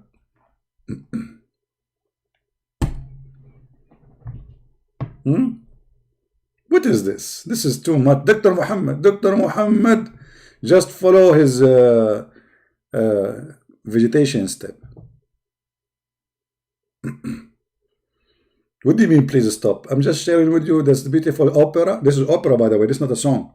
Okay, I will give you the opera version of it. La la la la la la la la la. La la la la la la la la la. No, nobody no, nobody no, nobody no. Nobody. Nobody no, nobody no, nobody no, nobody. So this is the opera version, which we are going to have in CD for you before the Christmas. I promise, by the will of Allah. Unbelievable. Crazy people, crazy people. What I would do with you?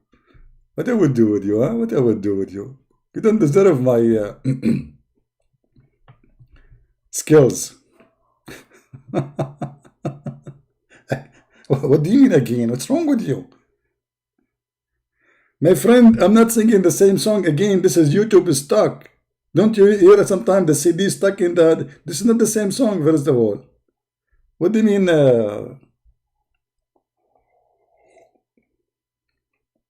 Actually, my voice is tired, you know, because I drank too much coffee today. Coffee hurt my voice. Hmm. So, do we have any Muslim in the chat? Not even a single Muslim? Not even one? Hmm.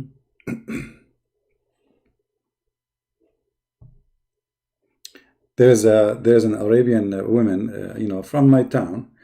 She wanna make cake, so she got a CD teaching her how to make cake. She turned the CD on. It says, first of all, get 20 eggs. Now, break an egg. Break an egg. Break an egg. Now the woman, she is breaking eggs, and then she is out of the 20, but the CD keeps saying break an egg. She called her husband. He sent her more eggs. Break an egg. Break an egg. Husband, please send more eggs. We are out of eggs. The CD keep going saying break an egg. And this is what Muslims do. Avoid garlic. Avoid onion. Avoid leek. Break an egg. Break an egg. But nobody will ask himself why. I mean, shouldn't you stop and see what's happening? How in the world can be an advice of a prophet? Is it really the angels is offended, or Muhammad, he don't like the smell and he is making up lies?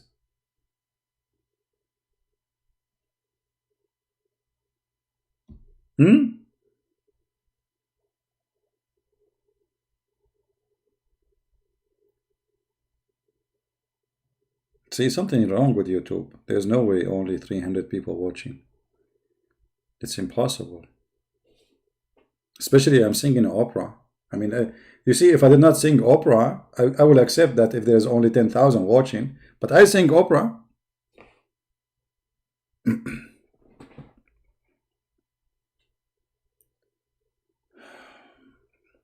Do we have a Muslim in the chat? If we have a Muslim in the chat, I will open my Skype. If there's any Muslim?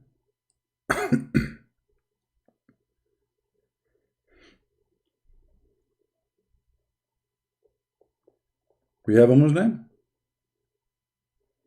Okay, let me open my Skype if you like to call me.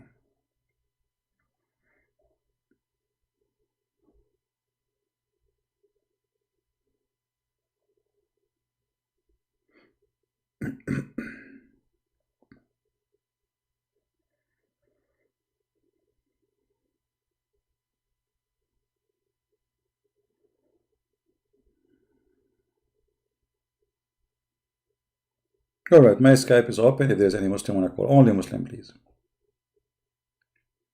Anyone? Usually they call me when I go. You see, I mean, they are funny. They are heroes. They call my Skype, and then you answer them. They play for you Quran. And what the Quran saying? Nobody know, nobody know. But the slow version, like not my song. Like, nobody. Because, you have to be slow to follow this cult. So you have to go slow. Bismillahirrahmanirrahim. And they add in the whole letter, they add in. I mean, it's like putting your head inside an instant pot and somebody knock the pot with a piece of metal, like boing in your head.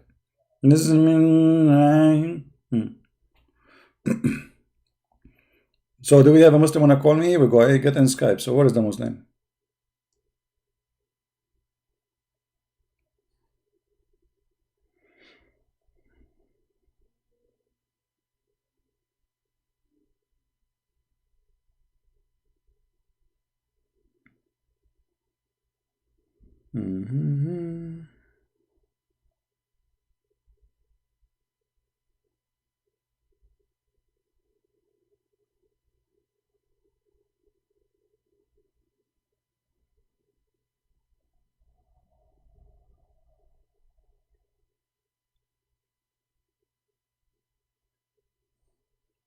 Anyone?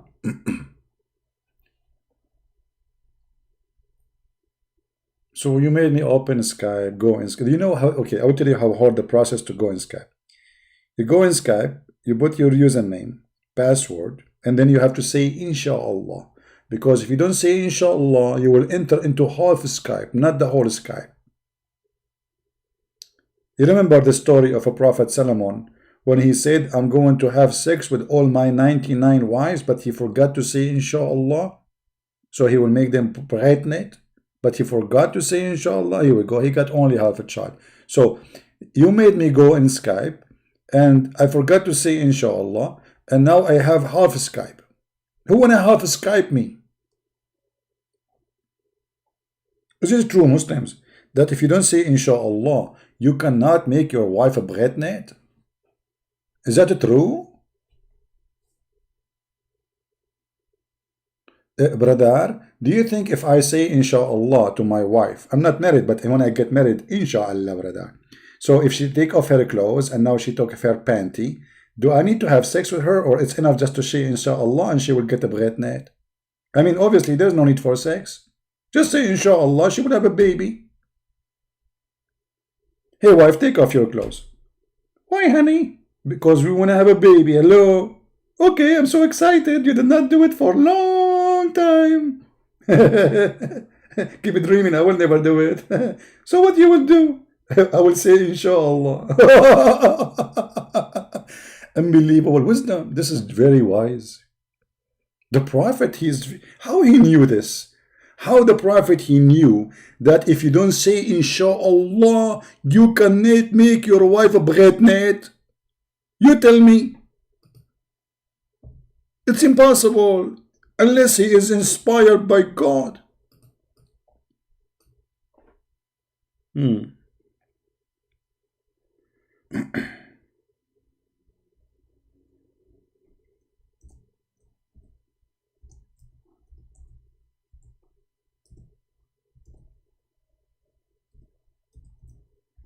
You remember the hadith, right?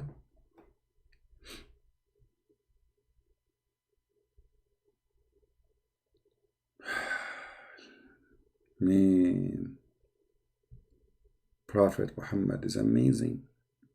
A lot of science. A lot of science.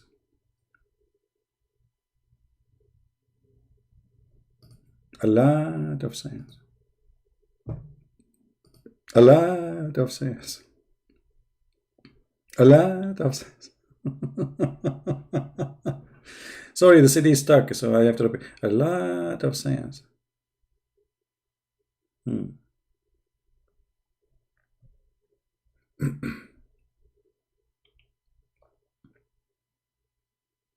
Any Muslim?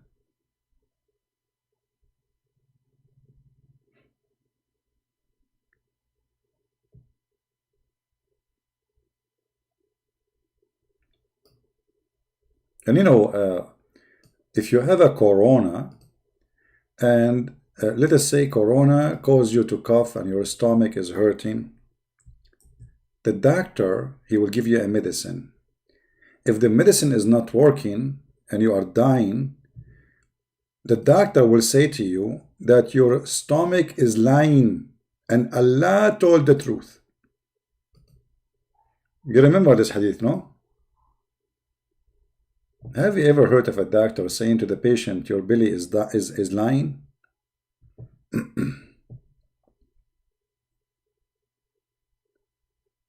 Any Muslim? Let's call before we go. Not a single Muslim. I'm very disappointed. Disappointed. Nobody call. Christian Prince. You are lying. It's one elephant.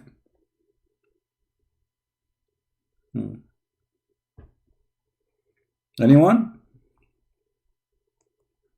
Anyone elephant?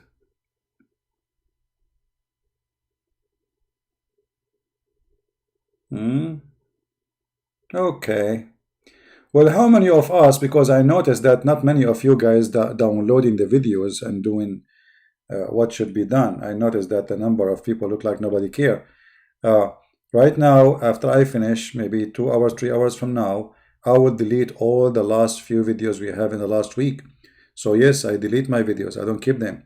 So please download the videos and share them with your friends. Don't make the work we do here go for nothing. All right? Because those videos are very important. Somebody, the Muslims, they try to fool him. They try to deceive your children, try to make them convert to Islam by lying to them.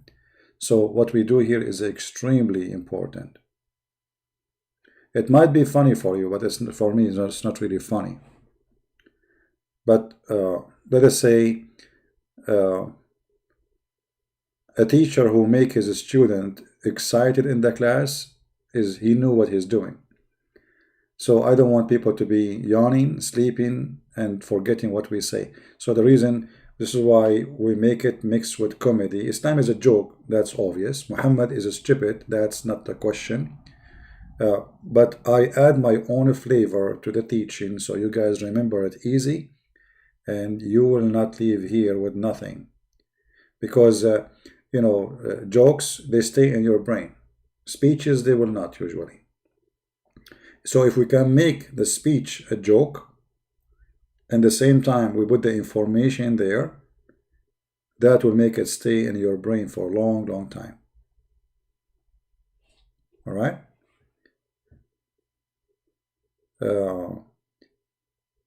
Actually, one of you just sent me a video of David Wood debating with a Christian. Maybe I should make a video about this guy. This guy is saying that we should not like speak against Islam or mock Islam. I should give him a shower maybe. That is stupid to say.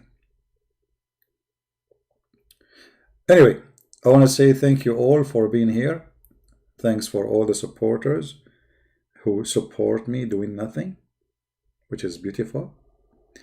And they are taking my songs and selling them in the market, which is not fair. I heard that some of you, they are taking my painting and putting it in the museum under his name, which is not fair. This is my painting, like the Prophet teaching breastfeeding for adult. Somebody told me that my painting now exists in an adult museum for porn, which is not fair because this is my drawing, brother. Man, I mean, you cannot share anything these days with people. They will use it and they will take it, I mean, what's wrong with you? And then the Muslim, they will say, did you say to her, suckle me? Suckle me, here we go, Christian prince, Christian predator. He said to her, suckle me. Hey, this is your prophet, you idiot, said suckle me, not me, donkey. So the one who said to a woman, suckle me, he is a sexual predator. It was your prophet saying that. Oh, this is a new song. Suckle me now, suckle me tomorrow, suckle me. Nobody, nobody can suckle me except you. MashaAllah, Alhamdulillah, suckle me. Prophet teaching suckling, adult suckling, suckle everyone, everybody. Nobody, nobody, Unbelievable. I mean, this is a true prophet. He's a very open-minded to the point his zipper never closes. I mean, this is how you know if a person is open-minded or not. You look at his zipper. The zipper of a Prophet Muhammad is always open. Open-minded. Very open-minded, brother. Prophet, why your zipper is open? Christian Prince, you are stupid. First of all, I don't even have a zipper. Oh, okay, sorry, I thought you have a zipper because it's open really wide. And by the way, we see nothing because it's so small. Unbelievable. Oh boy. Okay.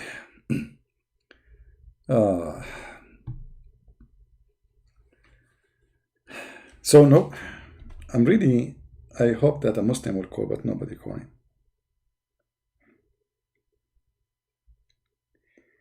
All right, okay.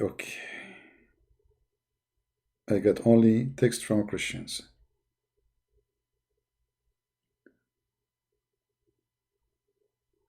With those icons, like people are crying. Are you crying from laughing now? What you would do if you attend my classroom for real? Huh? What you would do? What you would do?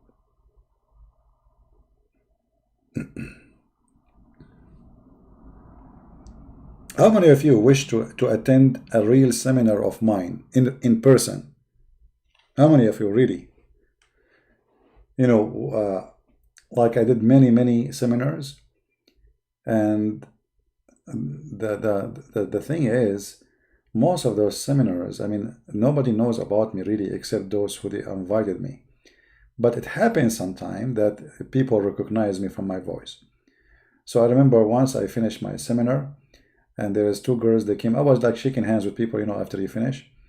And then two girls, they were standing in the side talking and whispering and etc. and looking at me. And then I said, "Okay, can I help you?" He said, "I have a question."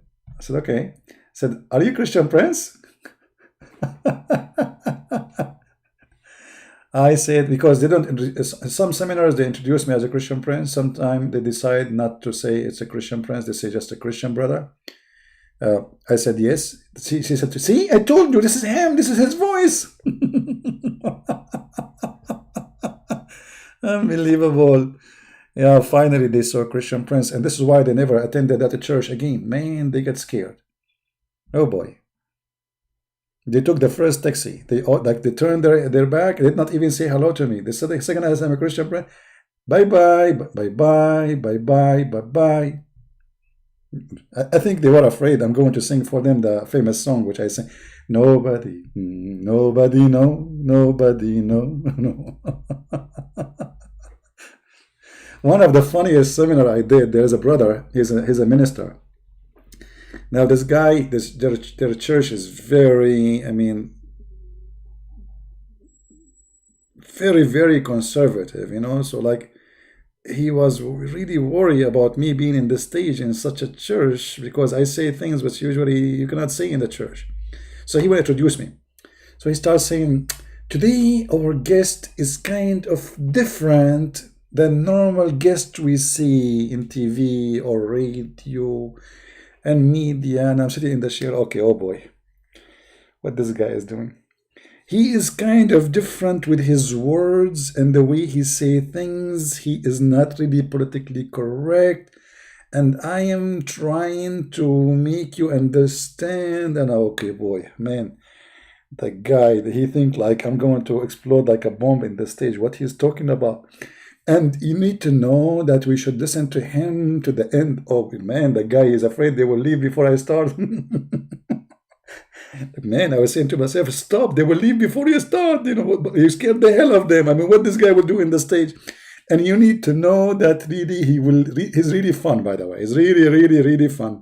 But he have different way. And so I went to the stage. I said, give me the microphone and please let me introduce myself and save yourself from this.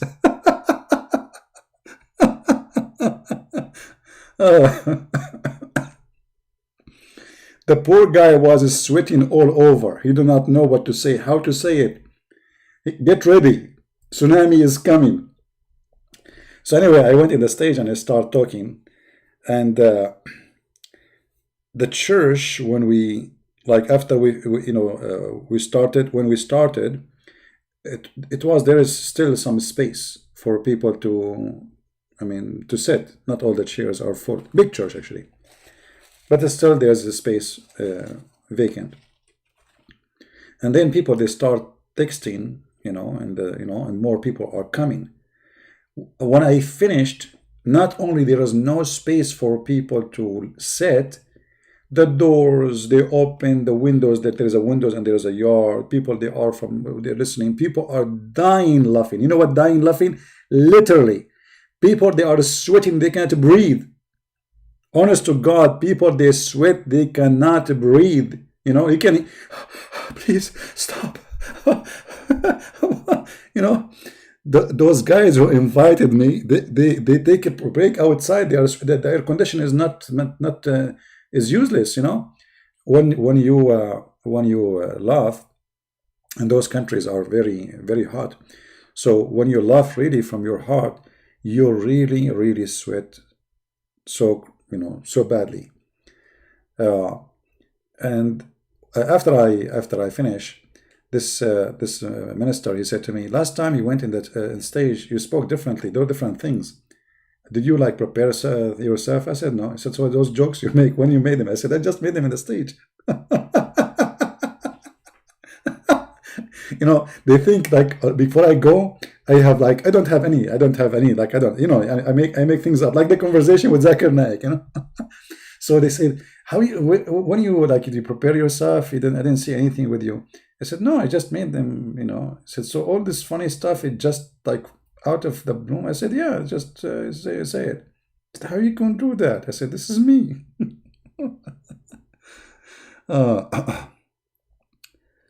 No, by Christians, But sometimes we have, like, I remember once I went to a city. It's called Cagayan do Ero. I'm sure I have the name correct. Uh, uh, let me search the name. Anyway, that territory is full of Muslims. This is where the Muslims, as ISIS in the Philippines, they took over a city in Marawi. Cagayan do Oro. Let me see if I'm saying the name correctly.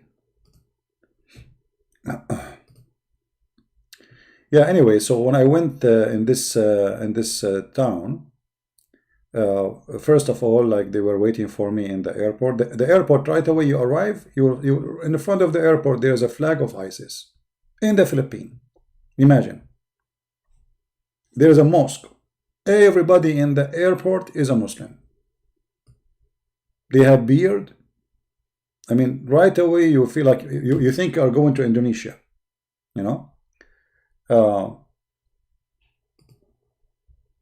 This is the area in the Philippines. All right, and here there is. Let us see, where is Marawi?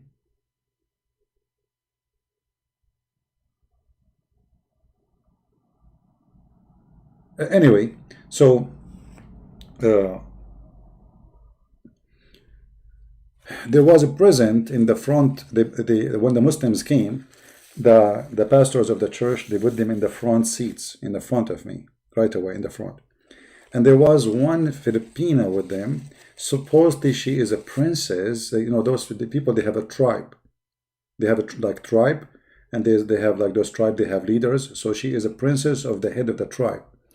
And this Filipina, she was a Muslim and she became a Christian later. She was born from a Muslim family, and then she became a Christian after that. And there was like a long line of Muslims, and actually the Muslims, they were dying laughing. I mean, not even one of them he got upset. One of them, he asked me if he can get a CD of what I am saying. I said, we don't have a CD really, but you can ask the church if they are recording anything. They can give it to you. Yeah, so the Muslims, they were laughing, and depend what kind of Muslims you are talking about. There is the most of them, they don't know what this cult is about. They were laughing, having fun. And they said, this is all is true. I mean, this is crazy. This is how, yeah.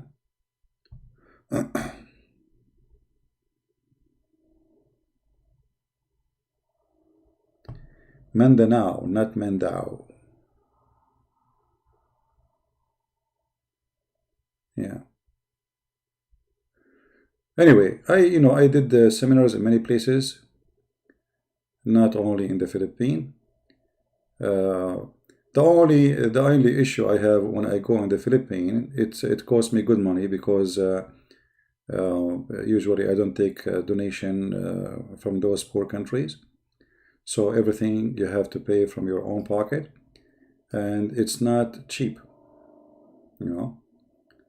It's not cheap.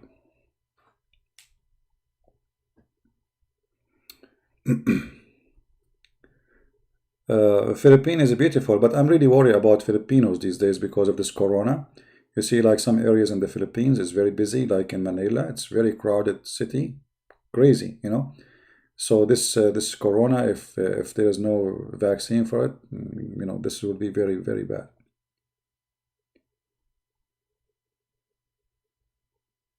What do you do with Muslims who pick up and choose hadith? No problem, they can do that. Still beat them with their logic. Here we go. My Skype is open. I challenge any Muslim to call me and he choose his Quran or he chooses hadith, and he still, he's a prophet, will get busted. So what? Choose. Choose as you wish.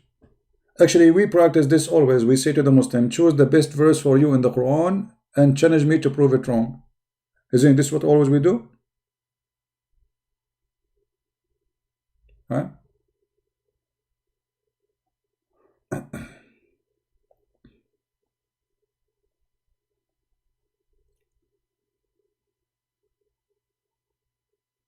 Now it's cheap. Yeah, but there's no flying now. Nobody will let you get in. It's a wrong timing to go anywhere. Otherwise, you see, I don't really mind. But for me, I don't prefer to go in an airplane in the time of such a thing. You have to be smart. Because sitting in an airplane for many hours, a small box. So if there's only one person is infected, he can infect you, Now, some people, they say, well, aren't you a believer? So what if you're a believer? A believer should be smart, not a fool. So there's a disease, and the disease is a disease. This is not a joke. So a believer should not risk his life if he can avoid danger for no reason,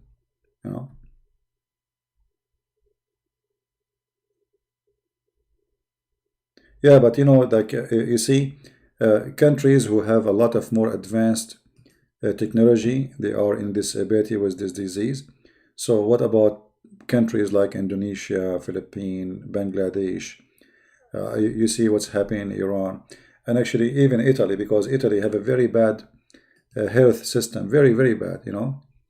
Italy is not the same as before. Italy today is like a Middle Eastern country. It used to be something in the past. But Italy today is the same as a Middle Eastern country. Very bad system, very and look at the very shameful. The European Union, they did not send help, they did not send doctors, they did not send medicine to Italy. They just locked their borders with Italy. The one who is sending help right now as we speak is China and Russia. You believe it? And yet they claim that they have European Union. Very shameful behavior. So, this is why I say that in the time of Corona, this Corona taught us a lot of things. Like the first, if you are a European, you should learn from Corona that the European Union is not exist yet. Because if this is exist, then all of Europe should be treating each other as one country, which means the support, the help, the machines, the medicine should be available for everybody. Not you lock your borders and you don't send medicine to the country who need it most, like Italy. That's very shameful behavior. Disgusting, actually. Right? Very disgusting.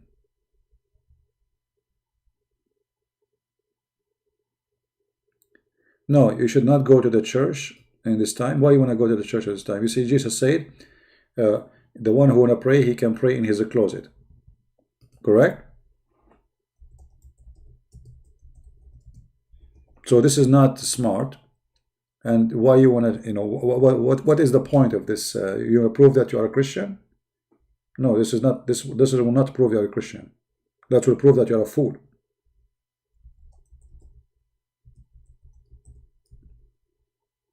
Right? Because first of all, when you go, let us say you don't care about getting sick, but then you will go home. You will make your children sick. I mean, what kind of a hero you are?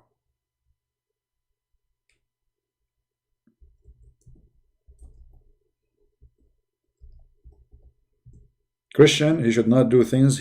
Things will harm others. You should not be selfish. So if you don't care for death, but you should not bring death to others, that is not a Christ teaching.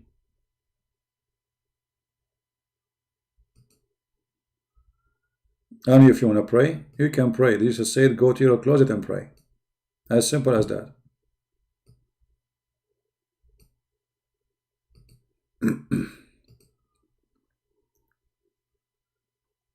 You can pray in your basement, you can pray in your bedroom, you can pray standing, you can pray even sleeping, you can pray when you are eating, you know. And you do not need to pray, you know, Jesus said, don't be the same, you know, as those who repeat their prayer, blah, blah, blah, blah, blah, you know, like Muslims. Don't do that. Don't repeat your prayer. That is not from God and not for God.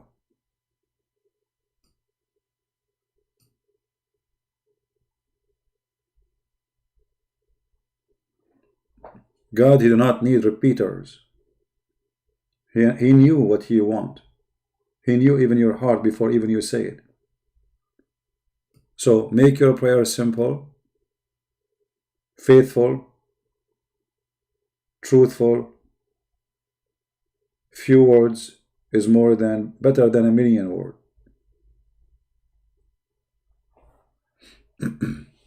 Mosque whenever you go. Well, you know, where I am right now is not like a very busy, crowded place. And thank God, because I don't look good, so I'm not worried about anyone asking me for a hug. Okay, this is the benefit of being unbelievable. Nobody, nobody will hug me. That's it. This is the benefit, you see. So in the time of Corona, this is the benefit of look like very handsome like me. Nobody will give me a hug. Nobody will do that. That's it. Come on, this guy is scary. Looks scary. Hello. I go to the store, everybody get out. I go in the elevator, everybody get out. I go in the airplane, even the captain, he leave. He take the parachute, he jump. True story, by the way. Sahih Bukhari, brother.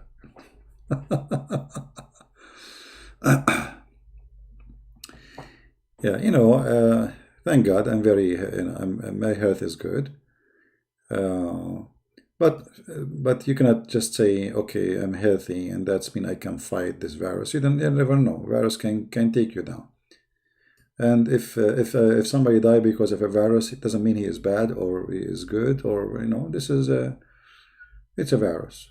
Come to the bad, to come to the good. You know, disciple of Jesus, they've been killed. Christians died by millions. Is that supposed to will make me look better? My friend, what Tom Cruise? Oh boy, I prefer to take a cruise full of corona not to look like Tom Cruise. What are you talking about, man? Why you want to be like Tom Cruise? By the way, you know, when you are a person who is attached to a famous star, you will see him handsome, but doesn't mean that he is really handsome. Because, you know, the look is not really what driving you as much it is this guy is famous, so they make him a star in your eyes. They make him look so handsome. If you look at most of those people who people hang their pictures, they didn't even look good at all. Can I talk right now? My father is around. I cannot talk. Can you answer the above? Okay.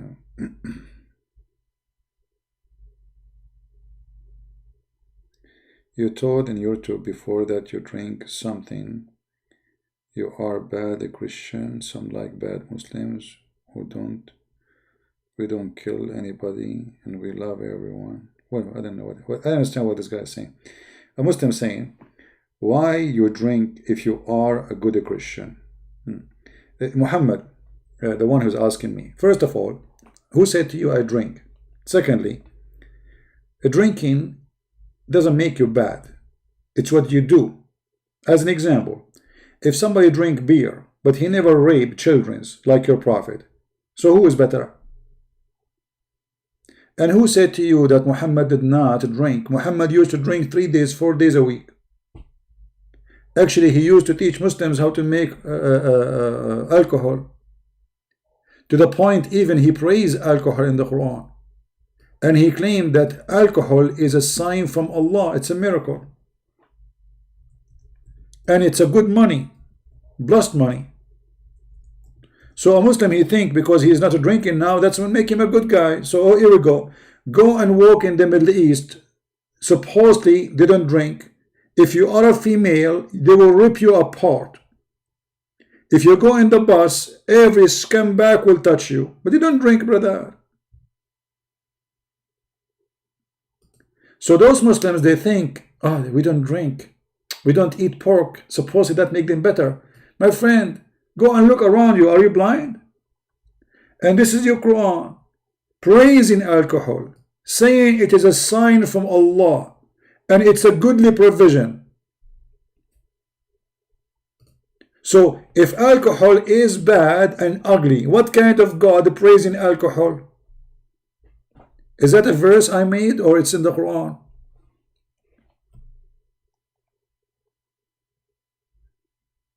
He's saying he cannot talk right now.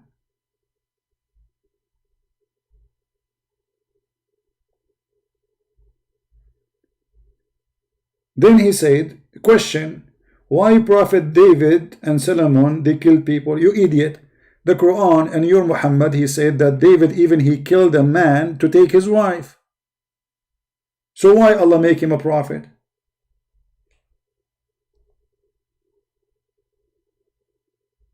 What's wrong with you?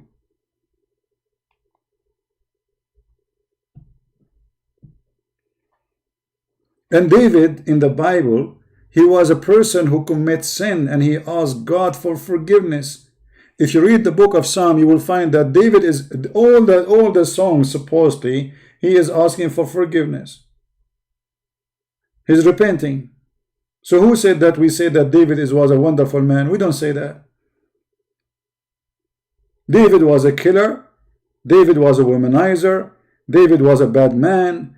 David was a harmful person. I mean, everything bad in the world, you can put it in David. And the Bible mentioned that.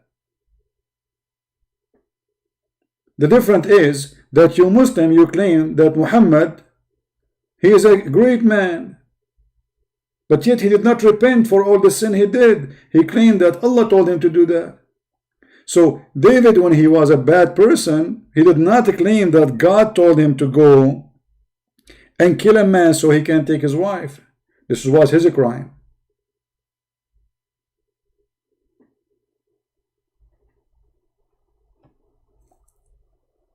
You Muslims, you claim that the crimes of Muhammad are not crimes, are good deeds. This is the difference. There's a huge difference between me committing sin and asking God for forgiveness and confessing my sin, or claiming that my sin is good deed.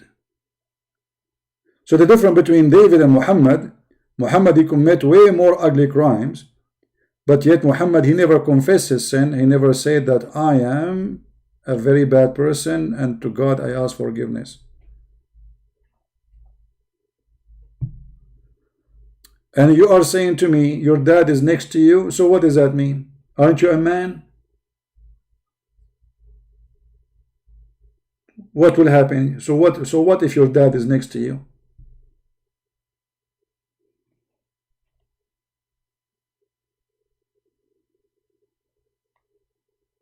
I mean, look at those questions he gave me. They are funny, stupid. Look at this question. Okay, if I want to read the Bible, which Bible I should read? I will purchase today and read. I will revert back to you in 1 week time. Okay, my friend, what the Bible you need to buy and read? Which Bible? There's nothing is called which Bible. Those are translation. We have only one Bible. So you have a wrong understanding of Christianity. So when we say translation of King James, this is a translation. This is not King James. He made a book. This is a translation. Like you say Yusuf Ali and etc. So which Bible? Anyone in your language? I don't know.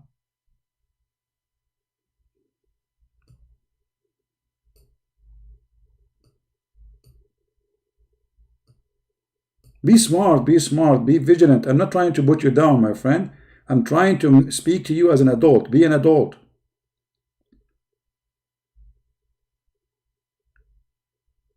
If you speak English very well, he will go to the Bible in front of you.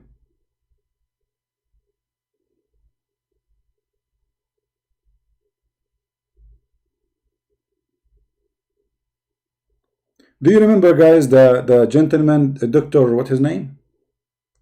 I forgot his name. The one who he argued with me for 2 hours and then I hang up on him. What was his name? Dr. what? I forgot. This is just 10 days ago, 15 days ago. He sent me a message saying, God bless you for showing me all those things, which means he agreed with me and maybe he left us now. Hamoudi, Dr. Hamoudi. Dr. Hamoudi, yeah. Yeah. He sent me a message saying, God bless you for showing me all those things, which means he agreed.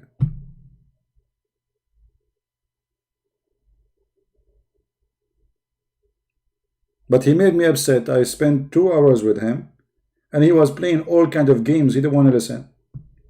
But it's obvious. He's trying to play games. But then looked like he went by himself and he checked it out. I mean, okay, he could not resist that this is true. So he sent me a message saying, God bless you for showing me, which means he saw the truth and he is out of Islam. And I did not get a chance actually to text him after he sent me that. Let me search for his name, Dr. Hamoudi.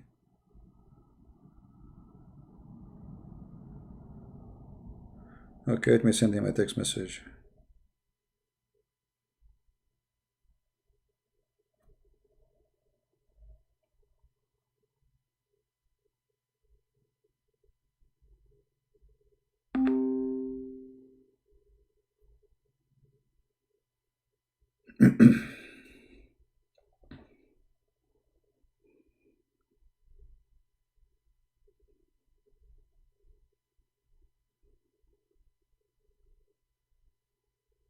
Yeah, I just sent him a text message.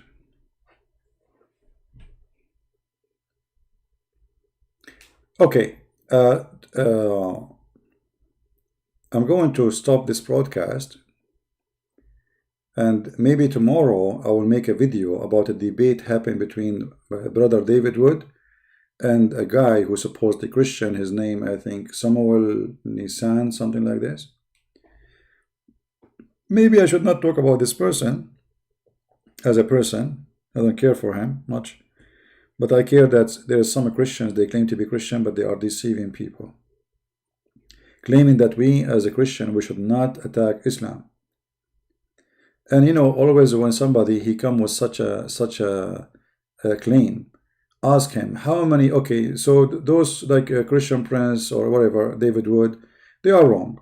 They are wrong in the way they do things. They attack Islam.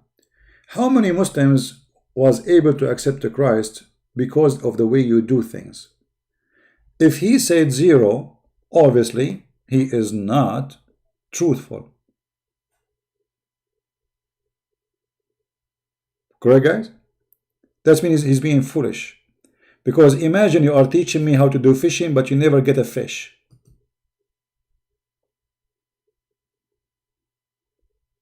Right? So you are giving me a speeches about how to fish, but you yourself, you never get one.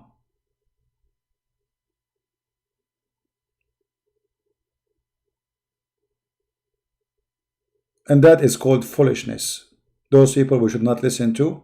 They are speaking foolishness and they are not being Christians. They are trying to stop you, actually. They are used by the devil to stop you from doing the work which we should do as a Christian. I remember once a bishop, he's a very old man. I respect him, actually. He's a good man. But he said to me, you know, he's speaking like wisely, supposedly, and he said, so what do you get from this? I mean, people threat you, they want to kill you, etc. So I said, okay, I will ask you a question, Bishop. How many Muslims accepted the Christ until now in your age? He said, no. I said, ask me the same question. That's all. I do not need to debate you. I said to him, ask me the same question. And you are saying to me, what is the benefit? What is the benefit, Christian Prince, of what you are doing? Well, ask me the question. The benefit is so clear. A lot of Muslims left Islam. What do you want more? It's like a person want to teach you how to swim, but he never jumped in the water before.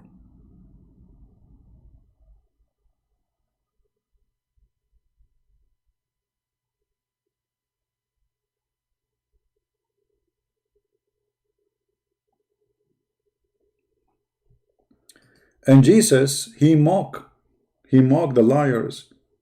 He exposed them. He called them, you are sons of snakes. He said to them, if you are, he was even speaking to the Jews, the real Jews who believe in the true God, not fake pagan people following Blackstone. Even they are real Jews, yet he said to them, sons of snakes, sons of vipers. If you are the sons of Abraham, you do the work of your father Abraham.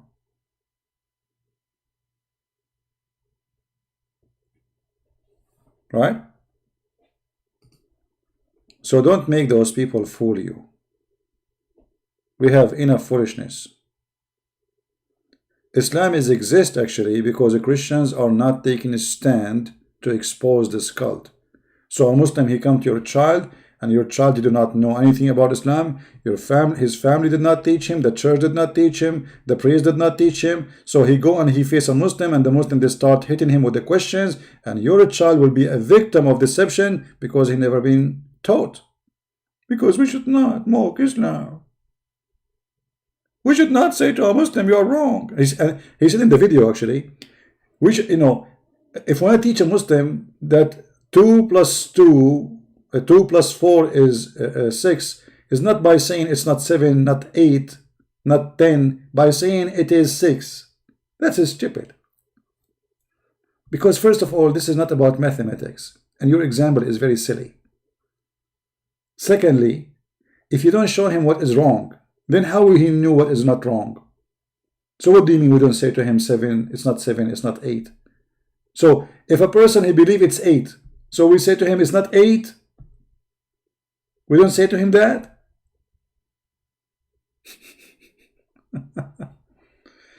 Anyway, maybe tomorrow I will try to make a video about him, so we can get those people busted. And don't listen to them. Never listen to those people. They come to you, they are like sheep, soft, kind, but they are like snake. I'm not saying this person is a snake. Maybe the devil is using him without knowing. But this is a snake teaching. This is not from God. We knew what Jesus said. Jesus said, from their fruits you shall know them. Jesus said, rebuke. Jesus said, share the truth. Jesus said, don't swear. Either you say yea, yea, or nay, nay. Jesus said, whoever denied the Father and the Son, he is an Antichrist. As simple as that. So if the person, he says, you are a son of a viper, that is not a Christian. That means Christ himself is not a Christ. Because he is the one who said that. So those evil ones, they quote a verse for you from the Bible, and they make it from the verse a story. It's a book, it's not a verse. You want to learn about Jesus, you read his words, not a verse only. Otherwise, this verse will be misquoted, misused by a liar.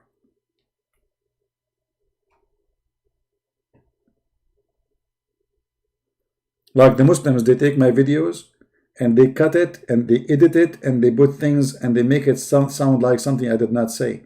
This is what you are doing. They take a verse from the Bible, say, see what the verse saying?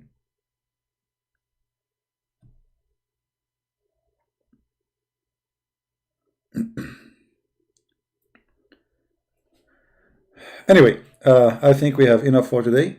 I will change the timing for the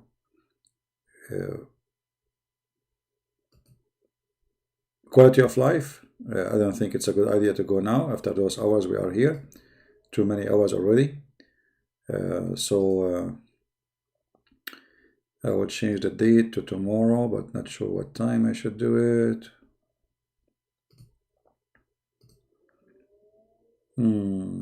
What time tomorrow I will do it? Okay, I will do it maybe. Oh, okay, I forgot to tell you something. There's a new song I just wrote right now, and I would like to share it with you. Nobody know it, you know? Nobody know it. Nobody know, nobody know, nobody know, nobody, da-da-dum, nobody. This is a new song, by the way. This is a brand new, just now. It's not like in the market yet. It's unbelievable. Very new song. 9 p.m. 9 p.m. What time? Which country? Hello? Do you think we have one time, my friend? What 9 p.m.? You have to tell me 9 p.m. according to what? Are you thinking like Muhammad now? 9 p.m. There's many 9 p.m. brother. Okay. 9 p.m. Eastern time, Western time, Indonesia time. What 9 p.m.? 9 p.m. maybe you are saying like 9 a.m. in the morning in USA.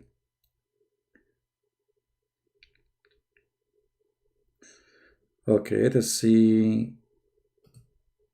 We will make it morning time in USA is going to be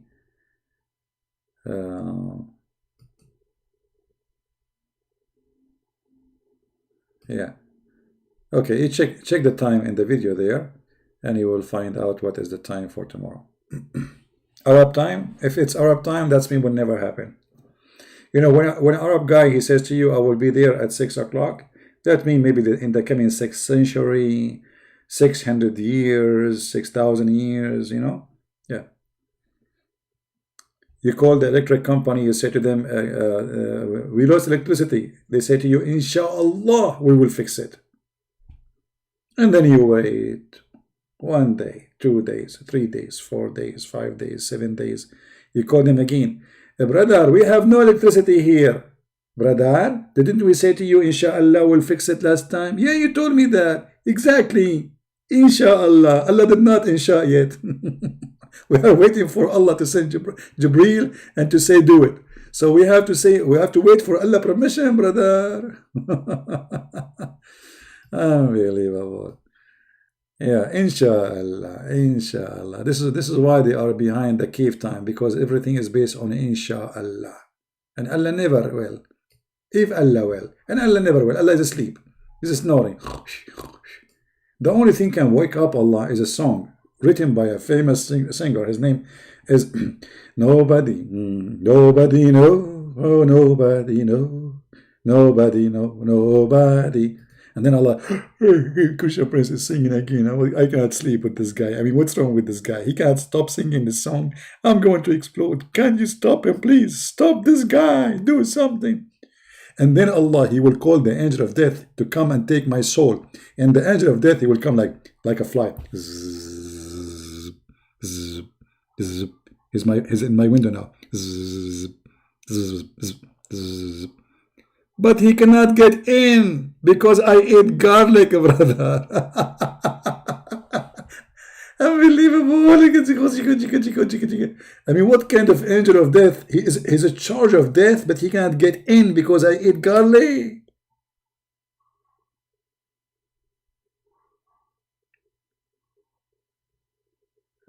Mean.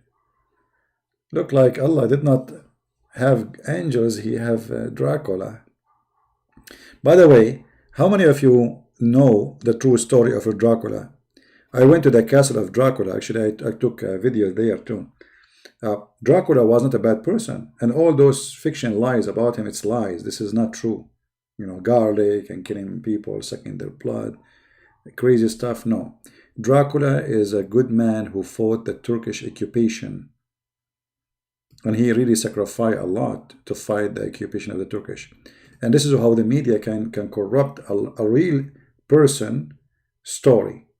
Fabricate a story about him. This person is not a bad person. Yeah. He is not a bad person. But a movie make you believe in things which is absolutely false. So never take your stories from movies. Never. Yeah, the person was fighting the Turkish occupation, and the Turkish, they hate him to death. You know?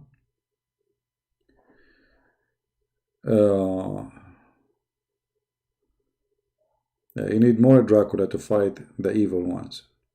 So you see how media can corrupt stories and damage the reputation of a good man? A person who is a hero, defending his country, defending the Christians, they made him a blood drinker, an evil man, blah, blah, blah, blah. He have teeth coming. By the way, he have the teeth in the movie. I don't know. I notice I have teeth like this. I have one tooth left, to be honest with you. And I have to admit, after I start singing, my teeth is coming back. They are growing, especially with the song like "Nobody, nobody know, nobody know, nobody know, nobody." Since I start singing this song, my teeth is growing back. You know, so if you like practice it, you will see that it's called the Prophet Muhammad medicine. This song, you know, you sing it, you are fine. Your teeth grow, your hair grow. Even the hair can grow in the wrong location. So like if you are a person hoping that your hair will grow on your head, it might grow on your tongue, which is very nice. I mean, who cares? That still will protect you from corona, you know? Anyway, I want to say thank you guys for being here, and we will try to be here tomorrow, but in the quality of life account. And if you did not subscribe there yet, please, you can go to Patreon, click at the videos, and you can find the channel. And by the way, those who they are in Patreon, some people think that people who they are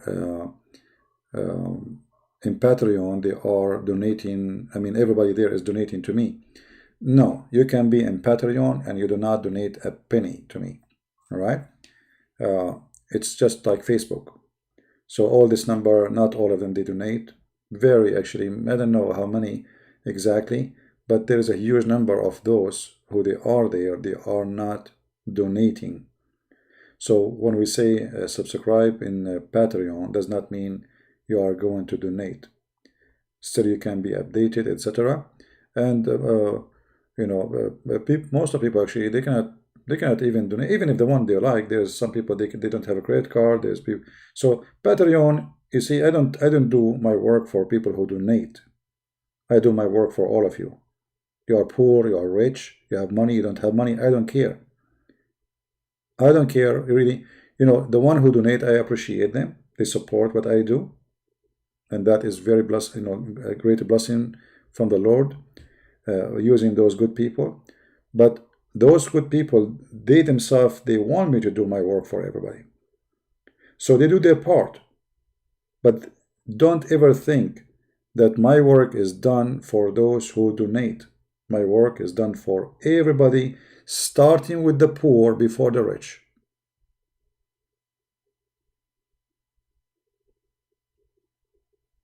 All right?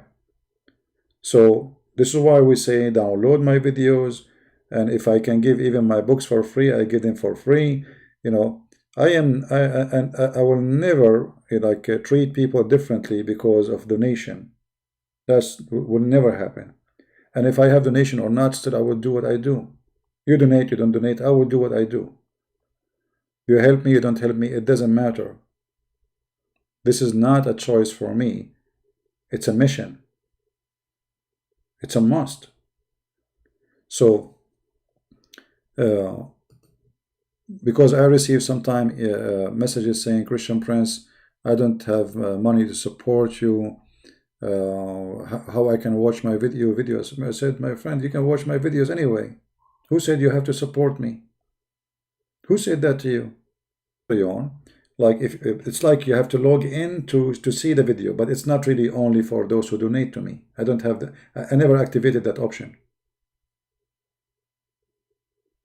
Anyone can see my videos. Subscribe here. You don't need to go to Patreon. So never think about it this way. We are not here to the support I receive. It's very important for me to get support because all of us, we have needs, and that is not a secret. But not because of that we do what we do. And those who support us, they will not themselves accept to be treated differently. Otherwise they are the one who will need a special treatment because he donate. Obviously he's hypocrite, right? And if you know someone is poor in your area and you are a poor person, you better help the one who is in your town need your help. The Lord always will provide, my friend.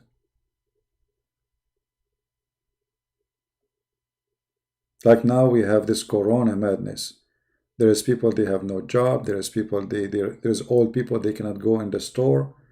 They are afraid to get out because this disease can target easy the old ones. So we have a duty as a Christians. We have a duty, very important duty. And actually, right now, because of this corona, can be a great opportunity for us to reach out to people who need help. To be a real Christians. If you have extra money, you can buy some food for somebody, buy food for somebody. If you know an old woman, old man, they have no family, nobody to take care of them, take care of them. And you will receive an amazing blessing from the Lord. And you are not doing it, by the way, because you are waiting the Lord, he will give you a reward. No, but he will anyway. For he said, I was hungry and you feeded me. I was a prisoner and you visited me. I was sick and you came to me. I was a stranger, you took me in. All those things you do it to anyone, you are doing it to Christ. So when we help each other, doesn't mean that we help a person because we are waiting for an exchange. He will do something for me. That is not a Christian fellowship. A Christian, he help no matter what is the response. I help Muslims. Some of them, they pray for my death. Some of them, they wish they can kill me. But I still love them and I will help them. And many of them, they leave Islam and they come to Christ. I'm not expecting from them anything positive. But still, I do my duty. So if we help Muslims, what about helping Christians, poor Christians in your area? People who have no family. An old woman, she cannot get out. An old man, he have nobody to take care of him. Imagine that one day, you yourself, you get old and you have nobody. What do you think if nobody comes to your door? In a time where nobody dare to go in the school and in the street. Think about it, it's you. Because trust me, what you do today is going to come back to you tomorrow.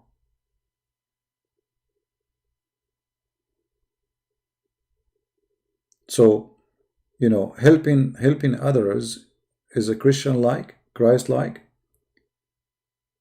and will give you a rejoice, a happiness in the time of sadness.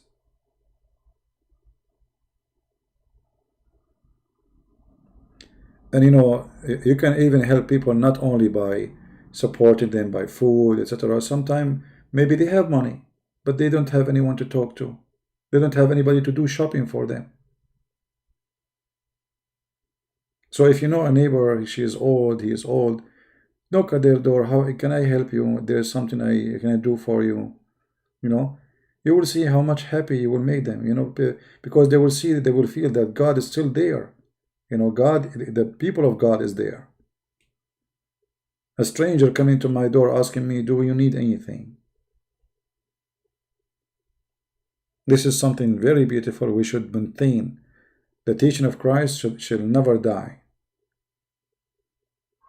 Should live with us, within us, by our action. And this is why the Lord, he said, from their fruits you shall know them. So let your fruit speak for you. not just your words. Talk is cheap. Action is the proof of the words. Always, always, there is something in your heart will make you rejoice. Try it if you don't believe me. Try to help an old person, especially old people. You will feel an amazing feeling inside your heart. It's very hard to explain because nobody can explain feeling. You have to live it. Help somebody poor, somebody old, and you will see how you will feel. You will really have a very wonderful experience. And I say that the Lord is going to bless you for sure. So if you are a person even donating for me, but yet you know that there is somebody old next to the door to you, close to you, please take the donation you want to give it to me and give it to that man. He deserves it more than me.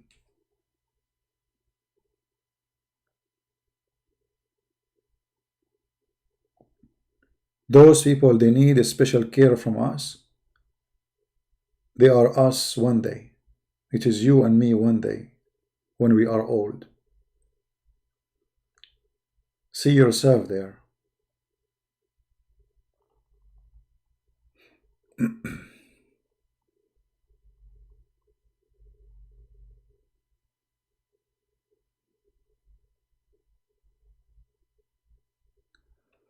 Well, Christian, okay, you have to be like you can help, but not directly by you, maybe because you are a stranger, and maybe that will make you being targeted because you are a foreigner. But you can go to a church minister, somebody you know, and you can help through them. Not necessarily you do it directly, right? Not necessarily you do it directly. There is many ways to help. Like if you are a stranger and then you show that you have money, maybe some criminals, they will target you because you're a foreigner. So you have to be careful in this case. But there is Christian churches, there is ministry, they do help poor, etc. Go and see how you can help. Maybe you can do even volunteer help with the churches.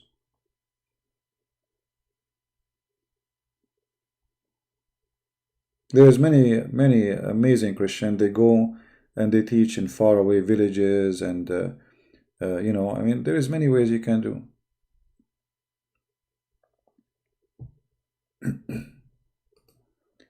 Help always can come in many ways. Always you have to be vigilant, smart, and don't cause harm to you or to those who you are helping. So every place, every situation is different. So it's you who make the decision how it's going to be. It's not just go and just jump and help. You cannot do that. And as you said, people sometimes they get scared from you. Like, who are you? Right? So you have to make it in a smart way where you will not make those people fear you, because it is not normal for a person to say, I want to help. Right?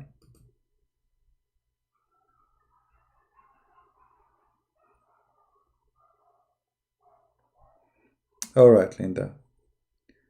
We are Indonesian, have many brothers and sisters, but put subtitle in your video. Well, I don't know. I mean, I think I have it an option that a subtitle should be activated automatically, but look like it's not working. But what you can do, you can download the video to your channel and activate the subtitle, will be added there. The automatic one.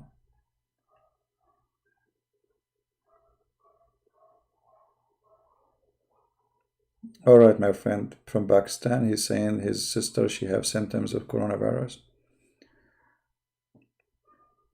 You see, in our heart, we pray for everybody, sick or not. But don't make this virus terrify you. Be a believer.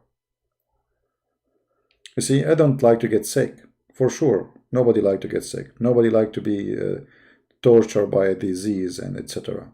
It's ugly. But don't make the fear of illness kill you before the illness itself. Because the problem is, when we go in fear mode, then our immune system is weak. You see, when you are like, you remember Muhammad, he says, I was victorious by terror. He said, I was victorious by terror. This is the coronavirus. Muhammad himself. Terror can make you subdued to death. You are terrified already. Your body cannot resist because you are scared, you're terrified. It's like you are saying to your body, I'm dying, I'm dead, that's it. So don't let that happen to you. So if your sister, she have that, encourage her, tell her, even if you have it, you will overcome this. Don't let the terror destroy you, my friend. It's very important to have a spirit of a victory, not a spirit of a defeat. If you have a spirit of a defeat before the battle, you are defeated already.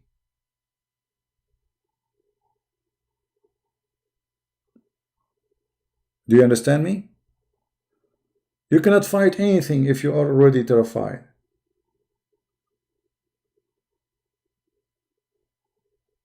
A hero, he cannot be a hero if he is scared. Because the one who wants to save me himself is terrified. How he can save me? His knee is trembling. He cannot even walk. So you have to be strong, and you have to encourage yourself, prepare yourself to any situation, because this can happen to any of us. So if you get this virus, don't die before the virus kills you.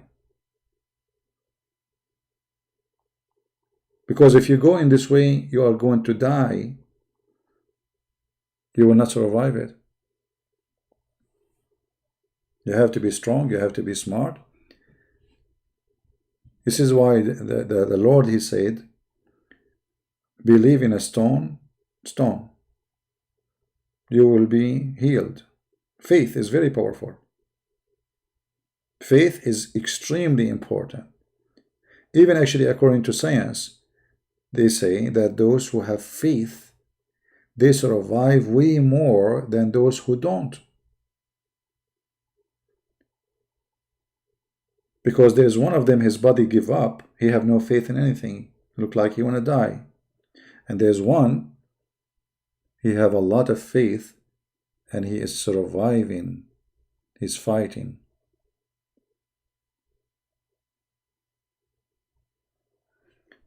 Maybe we should make a special video about this. And this is, by the way, for everything, not only about viruses and corona. Failure starts from you believe that you are going to fail. This is when you do fail. The second you feel that, or you convince yourself that you are going to face a failure, this is the time before the failure happens, you fail already.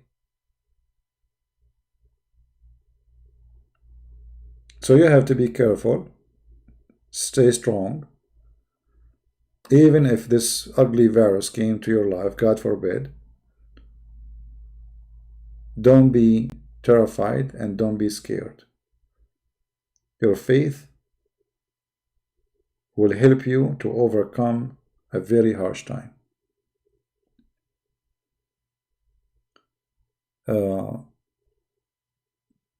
Me myself, I went through a lot of ugly stuff in my life.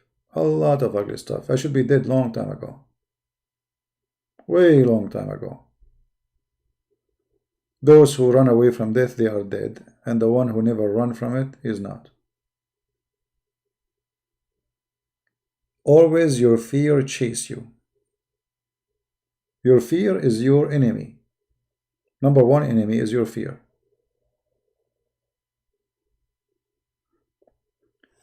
There's people, they cannot walk in the dark. Right? But the dark is not different from the daytime. Except you don't see. So because you have fear, you are a new person. You are a different person. You are not the person we know in the daytime. Fear, my friend, can change you, can humiliate you, can make the big man small tiny rat.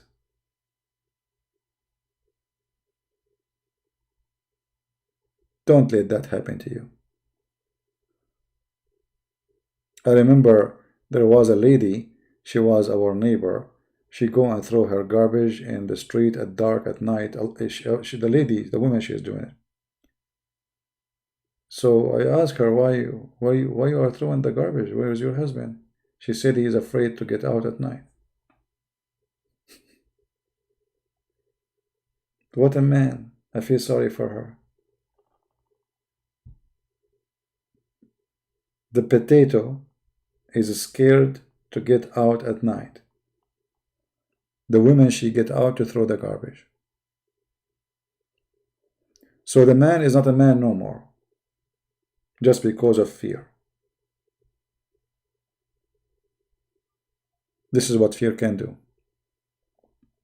And this is why Muhammad said, I was victorious by terror.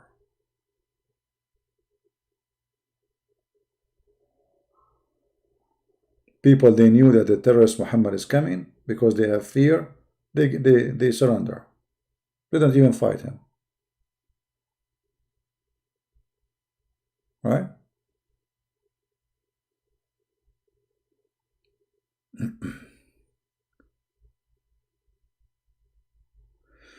Anyway, I want to say thank you, and please pray for our brother there who have his sister, she have symptoms. Pray for everybody.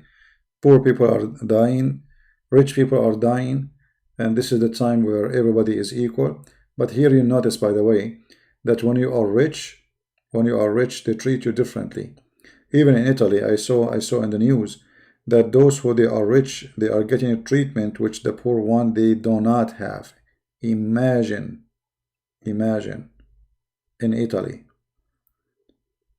like a famous football player and his girlfriend, they get sick right away, they treat them, they give them all what they need, they give them the machine, whatever, treatment. But those who they are poor, they are taking the machine from their breathing, so they will die, which means they are killing them because there's no enough machines. So the one who have money, they give him the machine to breathe. The one who don't have money, they let him die. And this is happening everywhere. The world is very evil.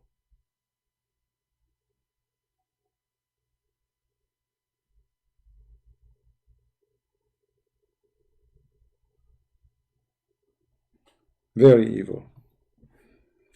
Thank you guys for being here. And I will see you maybe tomorrow. God is willing.